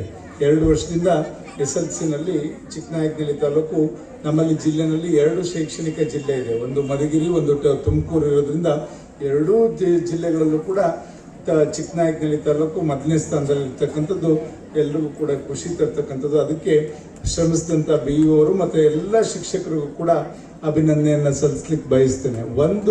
ನಮ್ಮ ಶೈಕ್ಷಣಿಕ ಇಲಾಖೆಯಲ್ಲಿ ನಮ್ಮ ಕಾಂತರಾಜ್ ಅವರು BEO ಅವರಾಗಿ ಬಂದ ಮೇಲೆ ಹೇಳಿದ್ರು, ನಿಮ್ಮಲ್ಲಿ ಶಿಕ್ಷಕರಲ್ಲಿರ್ತಕ್ಕಂಥ ಶಕ್ತಿಯನ್ನು ಅವ್ರಲ್ಲಿರ್ತಕ್ಕಂಥ ಎಲ್ಲ ಪ್ರತಿಭೆನೂ ಕೂಡ ಹೊರಹಾಕ್ಲಿಕ್ಕೆ ಒಂದು ಪ್ರಯತ್ನ ಮಾಡಿದ್ರು. ಸಬ್ಜೆಕ್ಟ್ ಟೀಚರ್ಸ್ನ ಎಲ್ಲೂ ಹೊರಗಡೆಯಿಂದ ಕರ್ಕೊಂಬರ್ಲಿಲ್ಲ. ಇಲ್ಲಿ ಇರ್ತಕ್ಕಂಥ ನಿಮ್ಮಲ್ಲೇ ಒಂದು ಗುಣಗಳಿದೆ, ಒಂದು ಶಕ್ತಿ ಇದೆ, ನೀವು ಯಾಕೆ ಪ್ರಯತ್ನ ಮಾಡಬಾರ್ದು ಅಂತ ಇಲ್ಲಿರ್ತಕ್ಕಂಥ ಸಬ್ಜೆಕ್ಟ್ ಟೀಚರ್ಸ್ನೆಲ್ಲರನ್ನೂ ಕೂಡ ಬಡಿಸಿ ಅವರಲ್ಲಿರ್ತಕ್ಕಂಥ ಪ್ರತಿಭೆ, ಅವರಲ್ಲಿರ್ತಕ್ಕಂಥ ಶೈಕ್ಷಣಿಕ ಶಕ್ತಿಯನ್ನು ಗುರುತಿಸಿ 60 ಜನ ಶಿಕ್ಷಕರನ್ನ ಕಳೆದ ವರ್ಷ ಗುರುತಿಸಿ ಸಬ್ಜೆಕ್ಟ್ ವಾರು ಮ್ಯಾಥಮೆಟಿಕ್ಸು, ಕೆಮಿಸ್ಟ್ರಿ, ಸೈನ್ಸ್ ಮತ್ತು ಇನ್ನೊಂದು ಸೋಷಿಯಲ್ ಇದಕ್ಕೆ ಮಾಡಿ ಅವರೆಲ್ಲರೂ ಕೂಡ ಒಂದು ಒಳ್ಳೆ ರೀತಿಯಲ್ಲಿ ನಿಮಗೆ ಮಕ್ಕಳನ್ನ ಪ್ರೇರಣೆ ಮಾಡಲಿಕ್ಕೆ ಪ್ರಯತ್ನವನ್ನು ಮಾಡಿದ್ರು. ಈಗಲೂ ಕೂಡ ನಾವು ಪ್ರೇರಣಾ ಶಿಬಿರ ಎಲ್ಲ ಕೂಡ ಮಾಡ್ತಾ ಇದ್ದೀವಿ. ಅದ್ರ ಜೊತೆಯಲ್ಲಿ ಸಂಜೀವಿನಿ ಕ್ಲಾಸಸ್ ಕೂಡ ಪ್ರಾರಂಭ ಮಾಡಿದ್ದೇವೆ. ಅದಕ್ಕೆ ಹಲವಾರು ಸಂಸ್ಥೆಗಳು ಕೂಡ ಶಿಬಿರವನ್ನು ಮಾಡಲಿಕ್ಕೆ ಒಂದು ಸಹಕಾರ ನೀಡ್ತಾ ಇರ್ತಕ್ಕಂಥದ್ದು. ಈಗ ಪುಸ್ತಕಗಳನ್ನೆಲ್ಲ ಮಾಡಿ ನೀವು ಪಾಸ್ ಆಗದೆ ಇದ್ದವ್ರನ್ನ ಹೇಗೆ ಪಾಸ್ ಆಗಬೇಕು ಅಂತಕ್ಕಂಥದ್ದು ಕೂಡ ಪ್ರಯತ್ನ ಇದು. ಯಾಕೆಂದರೆ ಈಗ ಎಲ್ಲರೂ ಕೂಡ ಹೇಳಿದ್ರು, ಈಗ CVN ಮೂರ್ತಿ ಸರ್ ಹೇಳ್ಬೇಕಾದ್ರೂ ಕೂಡ ಹೇಳಿದ್ರು, ಈಗ ಪಾಸ್ ಹಾಕೋದ್ರೆ ಏನು ಈಸಿಯಾಗಿ ಪಾಸ್ ಆಗ್ಬೋದು. ಆ ರೀತಿ ಇವತ್ತು ಶಿಕ್ಷಣ ಇಲಾಖೆ ಎಲ್ಲ ಕ್ವಶನ್ ಪೇಪರ್ ರಿವೈಸು ಎಲ್ಲದನ್ನು ಕೂಡ ಕೊಟ್ಟಿದ್ದಾರೆ ಅಂತಕ್ಕಂಥದ್ದು. ಖಂಡಿತ 216 ಅಂಕ ಪಡೆದ್ರೆ ಯಾರು ಬೇಕಾದರೂ ಪಾಸ್ ಆಗ್ಬೋದು ಅಂತಕ್ಕಂಥದ್ದು ಒಂದೇನಿದೆ. ಅದರಲ್ಲಿ ನಾವು ನಮ್ಮ ಮಕ್ಕಳು ಯಾರು ತೇರ್ಗಡೆ ಆಗಲ್ಲ. ಇಲ್ಲಿ 72% ರಿಸಲ್ಟ್ ಕಳೆದ ವರ್ಷ ಬಂದಿದೆ. ಈ ಸಲ 100% ರಿಸಲ್ಟ್ ಬರಲಿಕ್ಕೆ ಏನು ಮಾಡಬೇಕು ಅನ್ನೋದು ನಮ್ಮ ಪ್ರಯತ್ನ. ಪಾಸ್ ಆಗದೆ ಇದ್ದವ್ರನ್ನು ಕೂಡ ರಾಜಮಾರ್ಗದಲ್ಲಿ, ವಾಮ ಮಾರ್ಗ ಅಲ್ಲ, ಕ್ವಶನ್ಸ್ನ ನೀವು ಬರೆದ್ರೆ, ಪ್ರಿಪೇರ್ ಆದರೆ ನೀವು ಈಸಿಯಾಗಿ ಪಾಸ್ ಆಗ್ಬೋದು ಎಲ್ಲ ಸಬ್ಜೆಕ್ಟಲ್ಲೂ ಅಂತಕ್ಕಂಥದ್ದನ್ನ ನಾವು ಇವತ್ತು ಪ್ರಯತ್ನಗಳನ್ನ ಇವತ್ತು ಸಂಜೀವಿನಿ ಕ್ಲಾಸ್ ಮುಖಾಂತರ ಕೂಡ ಮಾಡ್ತಾ ಇದ್ದೇವೆ. ಇದರಲ್ಲಿ ಪ್ರೇರಣಾ ಶಿಬಿರದಲ್ಲೂ ಕೂಡ ಇಲ್ಲಿಯ ಮಕ್ಕಳು ಕೂಡ ಕೆಲವರು ಹೋಗ್ತಾ ಇರ್ಬೋದು ಅಂತ ಕಾಣ್ತದೆ. ಮತ್ತೆ ಆನ್ಲೈನ್ ಆಫ್ಲೈನ್ ಕ್ಲಾಸಸ್ ಕೂಡ ನಡೀತಾ ಇರುತ್ತೆ. ಅದರಲ್ಲಿ ಪ್ರೇರಣಾಗೆ ಓದೋರಷ್ಟೇ ಪ್ರತಿಭಾವಂತರು ಅಂತ ಯಾರು ಕೂಡ ಮಕ್ಕಳು ತಿಳ್ಕೊಳ್ಳೋದು ಬೇಡ. ಹೋದ್ಸತಿ ನಮ್ಗೆ ಅದಾಯಿತು, ಒಂದು ಅನುಭವ ಆಯಿತು. ಒಂದು ಮಗು ನಾನು ಪ್ರೇರಣಕ್ಕೆ ಹೋಗ್ಬೇಕಾಗಿತ್ತು, ನನ್ನನ್ನು ಪ್ರೇರಣಾ ಶಿಬಿರಕ್ಕೆ ಕಳಿಸ್ಲಿಲ್ಲ, ಆದರೂ ಕೂಡ ಛಲದಿಂದ ಓದಿ ಅವ್ರಕ್ಕಿಂತ ಜಾಸ್ತಿ ಮಾರ್ಕ್ಸ್ ತಗೊಂಡೆ ಅಂತಕ್ಕಂಥದ್ದು ಇದೇ ಉಳಿಯಾರ್ ಮಗು ಒಂದು ಹೇಳ್ತು. ಅದನ್ನು ನಾವು ಯಾಕೆ ಎಲ್ಲ ಹೇಳಿದಾಗ ಖಂಡಿತ ಅದರಲ್ಲಿ ಸ್ಪರ್ಧಾತ್ಮಕ ಯುಗ ಇದು. ಈ ಸ್ಪರ್ಧಾತ್ಮಕ ಯುಗದಲ್ಲಿ ನಿಮ್ಮಲ್ಲೇ ಕಾಂಪಿಟೇಷನ್ ಇರಬೇಕು. ನಾನು ನನ್ನ ಪ್ರತಿಭೆನ ಹೊರ ಹಾಕಬೇಕು, ನನ್ನಲ್ಲಿರ್ತಕ್ಕಂಥ ಜ್ಞಾನವನ್ನು ಹೆಚ್ಚಿಸ್ಕೊಂಡು ಎಲ್ಲದನ್ನು ಕೂಡ ಪರೀಕ್ಷೆನಲ್ಲಿ ಸುಲಭವಾಗಿ ಬರೀಲಿಕ್ಕೆ ಪ್ರಯತ್ನ ಮಾಡಬೇಕು.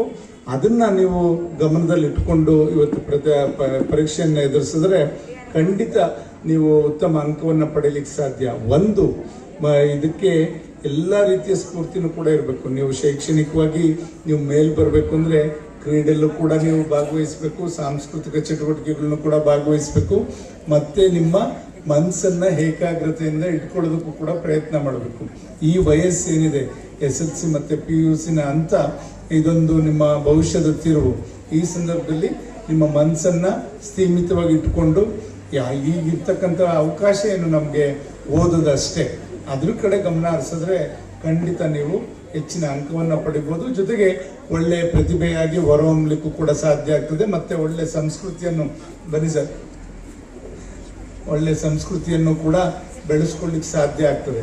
ಇವತ್ತು ನಾವೆಲ್ಲ ನಮ್ಮ ಶಿಕ್ಷಕರನ್ನ ನಾವ್ಯಾರು ಕೂಡ ಯಾವುದೇ ರಂಗದಲ್ಲಿ ಇರ್ತಕ್ಕಂಥವ್ರು ನಾವ್ಯಾರು ಕೂಡ ಸ್ಮರಿಸ್ಕೊಳ್ಳಲ್ಲ. ನಮ್ಮ ಶಿಕ್ಷಕರು ಯಾರು ಅಂದರೆ ಸುಲಭವಾಗಿ ಹೇಳ್ತೇವೆ, ಇಂಥ ಶಿಕ್ಷಕರು ನಮಗೆ ಪಾಠ ಮಾಡಿದ್ರು, ಇಂಥವ್ರಿಂದ ನಾನು ಈ ಥರ ಮೇಲ್ ಬಂದೆ, ಬುದ್ಧಿ ಕಲಿತೆ ಅಂತಕ್ಕಂಥದ್ದನ್ನ ಮಕ್ಕಳು ನಾವು ದೊಡ್ಡವರಾದಾಗ ಹೇಳೋದನ್ನ ಎಲ್ಲರೂ ಕೂಡ ನೋಡಿದ್ದೇವೆ. ನಾವು ಅಷ್ಟೇ ನಳಂದ ಸ್ಕೂಲ್ ಅಂತ ಅಲ್ಲಿ ಓದಿದಾಗ ಅಲ್ಲಿ ನಮಗೆ ಶಾಂತಕುಮಾರ್ ಮಾಸ್ಟರ್ ಇವರೆಲ್ಲ ನಮಗೆ ಆಗ ಹೇಳ್ಕೊಟ್ಟಿದ್ರಿಂದ ಖಂಡಿತ ನಾವೊಂದು ಸಂಸ್ಕೃತಿ ಕಲೀಲಿಕ್ಕೆ ಸಾಧ್ಯ ಆಯಿತು. ಈ ಥರ ನಾವು ಶಿಕ್ಷಕರನ್ನ ಯಾವತ್ತೂ ಕೂಡ ಮರೀಲಿಕ್ಕೆ ಸಾಧ್ಯ ಇಲ್ಲ. ಅದೊಂದು ಒಳ್ಳೆಯ ಒಂದು ವೃತ್ತಿ ಕೂಡ ಅದಾಗಿರೋದ್ರಿಂದ ಅದಕ್ಕೆ ಧಕ್ಕೆ ಬರದ ರೀತಿಯಲ್ಲಿ ಇವತ್ತೆಲ್ಲ ಶಿಕ್ಷಕರು ನಮ್ಮ ಸರ್ಕಾರಿ ಶಾಲೆ, ನಾನು ಯಾವಾಗಲೂ ಕೂಡ ಹೇಳ್ತೇನೆ, ಸರ್ಕಾರಿ ಶಾಲೆ ಶಿಕ್ಷಕರು ಅಂದರೆ ಯಾವ ಥರ ಅವರು ಆಯ್ಕೆ ಆಗ್ತಾರೆ ಅಂದರೆ ಅವರ ಪರ್ಸೆಂಟೇಜ್ ಮೆರಿಟ್ ಆಧಾರದ ಮೇಲೆ ಸರ್ಕಾರಿ ಶಾಲೆಯಲ್ಲಿ ಶಿಕ್ಷಕರನ್ನ ಆಯ್ಕೆ ಮಾಡ್ಕೊಳ್ಳೋದು.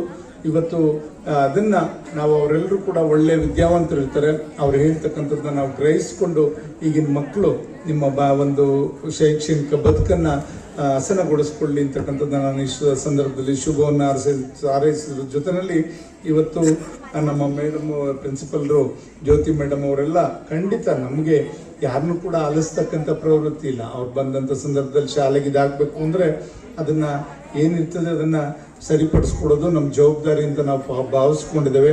ಜೊತೆಯಲ್ಲಿ ಮೀಸಲು ಕೂಡ ಈಗಾಗಲೇ 2,05,00,000 48,000 ಮಂಜೂರಾಗಿದೆ. ಬಟ್ ಅದು ಟೆಂಡರ್ ಆಗಬೇಕು. ಟೆಂಡರ್ ಪ್ರೋಸೆಸ್ಸು ನಿಧಾನ ಆಗಿರೋದ್ರಿಂದ ಖಂಡಿತ ಅದನ್ನು ಶೀಘ್ರವಾಗಿ ಮಾಡಿಸುವಂಥ ಕೆಲಸ ಮಾಡ್ತೇವೆ. ಇಲ್ಲಿ ಬೇಕಾದಂತೆ ಇನ್ನೂ ಇದಕ್ಕೆ ವಿಶಾಲವಾಗಿ ಇನ್ನೂ 5 ಕೋಟಿದು ಕೂಡ ಆ್ಯಕ್ಷನ್ ಪ್ಲಾನು ಕೂಡ ಇಲ್ಲಿ ಕಳಿಸಿದ್ದೇವೆ ಕಾಲೇಜ್ಗೆ, ಎಲ್ಲದಕ್ಕೂ ಕೂಡ ಬೇಕಾಗಿರೋದ್ರಿಂದ ಖಂಡಿತ ಅದನ್ನು ಶೀಘ್ರವಾಗಿ ಅದನ್ನು ಕೆಲಸವನ್ನು ಪ್ರಾರಂಭ ಮಾಡಲಿಕ್ಕೂ ಕೂಡ ನಾವು ಮುಂದಾಗ್ತೇವೆ. ಮಕ್ಕಳಲ್ಲಿ ನಮ್ಮ ವಿನಂತಿ ಏನಂದ್ರೆ, ನೀವೆಲ್ಲ ಏನು ಶಿಕ್ಷಕರು ಹೇಳ್ತಾರೆ ಅದೆಲ್ಲದನ್ನು ಕೂಡ ತಾವು ಮನಸ್ಪೂರ್ವಕವಾಗಿ ನೀವು ಗ್ರಹಿಸಿಕೊಂಡು ಅದನ್ನ ಪರೀಕ್ಷೆನಲ್ಲಿ ಬರಲಿಕ್ಕೆ ಅರ್ಥ ಆಗದಿದ್ದನ್ನ ಮತ್ತೆ ಅವ್ರನ್ನ ಕೇಳಿ ಅರ್ಥೈಸ್ಕೊಂಡು ನೀವು ಮುಂದೆ ಸಾಗಿದ್ರೆ ಖಂಡಿತ ಅದೆಲ್ಲದನ್ನು ಕೂಡ ಮನಸ್ಸಲ್ಲಿ ಇಟ್ಕೊಳ್ಳಿಕ್ಕೆ ಸಾಧ್ಯ ಆಗ್ತದೆ. ಆ ನಿಟ್ಟಿನಲ್ಲಿ ನೀವು ಪರೀಕ್ಷೆಯನ್ನ ಸುಲಭವಾಗಿ ಎದುರಿಸಿ ಅಂತಕ್ಕಂಥದ್ದು ಕೂಡ ಈ ಸಂದರ್ಭದಲ್ಲಿ ಶುಭವನ್ನು ಹಾರೈಸ್ತಾ, ಇವತ್ತು ಪಟ್ಟಣ ಪಂಚಾಯತಿಯವರು ಇರ್ಬೋದು, SDMC ಅವರೆಲ್ಲರೂ ಕೂಡ ನಿಮ್ಮ ಪರವಾಗಿ ಎಲ್ರಿಗೂ ಕೂಡ ಕಾಳಜಿ ಇದೆ. ಎಲ್ಲರಿಗೂ ಕಾಳಜಿ ಏನಂದ್ರೆ, ಇಲ್ಲಿ ಓದ್ತಕ್ಕಂಥ ಮಕ್ಕಳೆಲ್ಲರೂ ಕೂಡ ಒಳ್ಳೆ ವಿದ್ಯಾವಂತರಾಗಬೇಕು. ಒಳ್ಳೆ ತಪ್ಪು ಮಾಡೋರು ನಾವೇ ಮನುಷ್ಯ, ಅದನ್ನ ತಿದ್ದಿ ನಡೆಯೋದಿದೆಯಲ್ಲ ಅದು ಮನುಷ್ಯನ ಒಳ್ಳೆ ಗುಣ ಆಗಬೇಕು. ಆ ರೀತಿಯಲ್ಲಿ ನೀವೆಲ್ಲ ಪದೇ ಪದೇ ತಪ್ಪು ಮಾಡ್ತಾ ಇದ್ರೆ ಅದಕ್ಕೆ ಎಲ್ಲೂ ಪರಿಹಾರ ಇಲ್ಲ.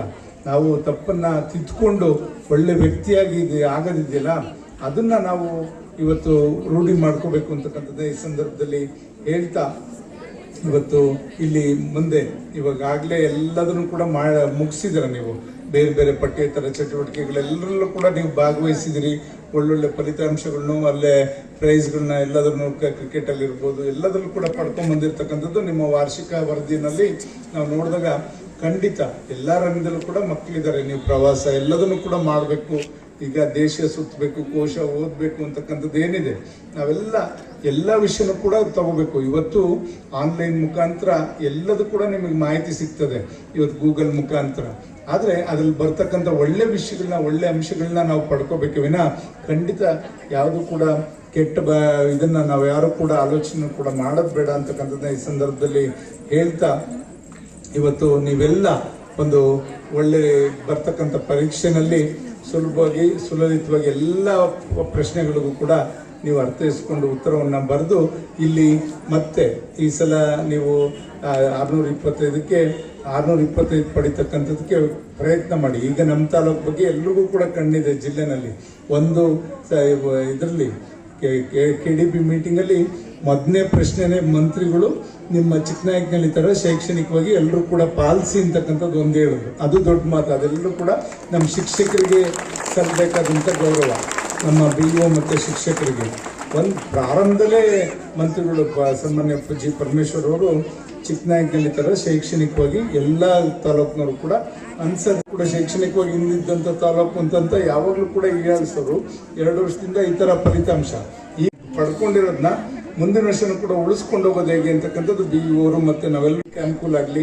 ಮುಂದಿನ ದಿನಗಳಲ್ಲಿ ನಿಮ್ಮ ಭವಿಷ್ಯ ರೂಪಿಸ್ಲಿಕ್ಕೆ PUC ಅವ್ರಿಗೂ ನಿಮ್ಗೊಂದು ದಾರಿ ತೋರಿಸಿದ್ರೆ ಮುಂದೆ ನೀವು ಯಾವ್ದಾದ್ರು ಒಂದು ಇದ್ರ ಮುಖಾಂತರ ನೀವು ನಿಮ್ಮ ವಿದ್ಯಾಭ್ಯಾಸವನ್ನ ಮುಂದುವರಿಸಲಿಕ್ಕೆ ಅನುಕೂಲ ಆಗುತ್ತೆ. ಮುಂದಿನ ದಿನಗಳಲ್ಲಿ ನಾವು KS ಪರೀಕ್ಷೆನೂ ಕೂಡ ತಾಲೂಕಲ್ಲಿ ಮಾಡಬೇಕು ಅಂತ ಅನ್ಕೊಂಡಿದ್ದೇವೆ. ಅದ್ರ ಮುಖಾಂತರ ನಿಮಗೆ ಬೇಕಾದಂಥ ಯಾವ್ದಾದ್ರು ಒಂದು ಫಸ್ಟ್ FDC SDC ಮತ್ತೆ ಪೊಲೀಸ್ ಇಂಟ್ರೋಸು ಬೇರೆ ಸಾಕಷ್ಟು ಬರ್ತಾ ಇರುತ್ತೆ. ಅದೆಲ್ಲದನ್ನು ಕೂಡ ಸುಲಭವಾಗಿ ಎದುರಿಸಿ ನಮ್ಮ ತಾಲೂಕು ಮಕ್ಕಳೆಲ್ಲರೂ ಕೂಡ ವಿದ್ಯಾವಂತರಾಗಬೇಕು ಅನ್ನೋದು ನಮ್ಮ ಆಸೆ.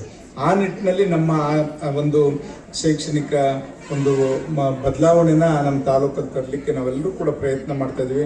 ಮುಂದಿನ ದಿನಗಳಲ್ಲಿ ಇನ್ನೂ ಉತ್ತಮ ಶಾಲೆಗಳನ್ನು ಕೂಡ ಇವತ್ತು ತಾಲೂಕಲ್ಲಿ ತರಲಿಕ್ಕೆ ಸರ್ಕಾರದ ವತಿಯಿಂದ